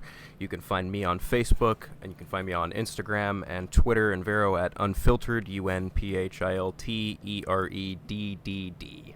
There you go. Thanks, Phil. Brendan, always a pleasure, my friend. Likewise, it was great to podcast again with Phillip. That was really... I don't think we've done a backcast together before, so that was cool. Yeah, that's true. Excellent. Well, tell everyone where they can find you if they don't already. You can find me personally on Twitter at Loey007, or you can find my podcast, The Nightlight, at thenightlight.podbean.com, facebook.com/thenightlight, or on Twitter at nightlightpod, night spelled KNIGHT.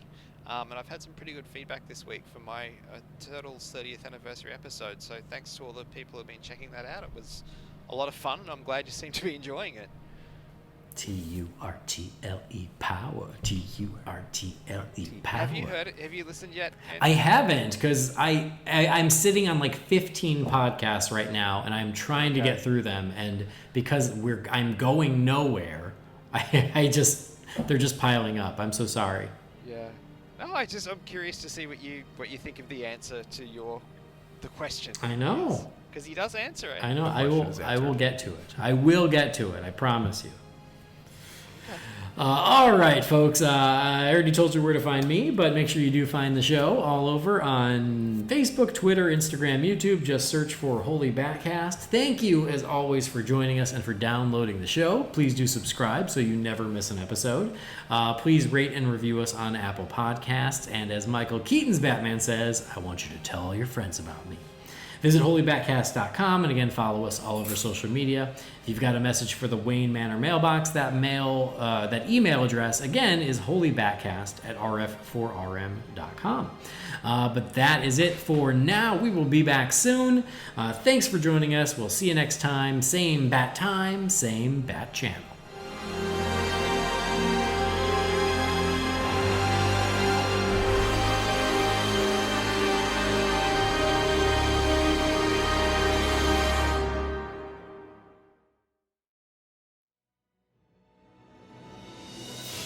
Holy BatCast is brought to you by real fans for real movies. Remember, the thoughts and opinions shared by the participants are theirs and theirs alone, and do not represent the companies or organizations they happen to work for.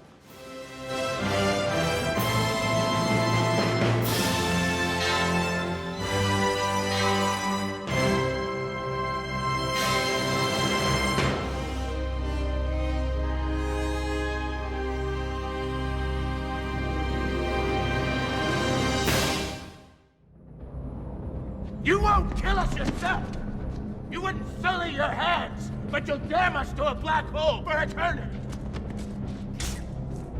Jor-El was right. You're a pack of fools! Every last one of you! And you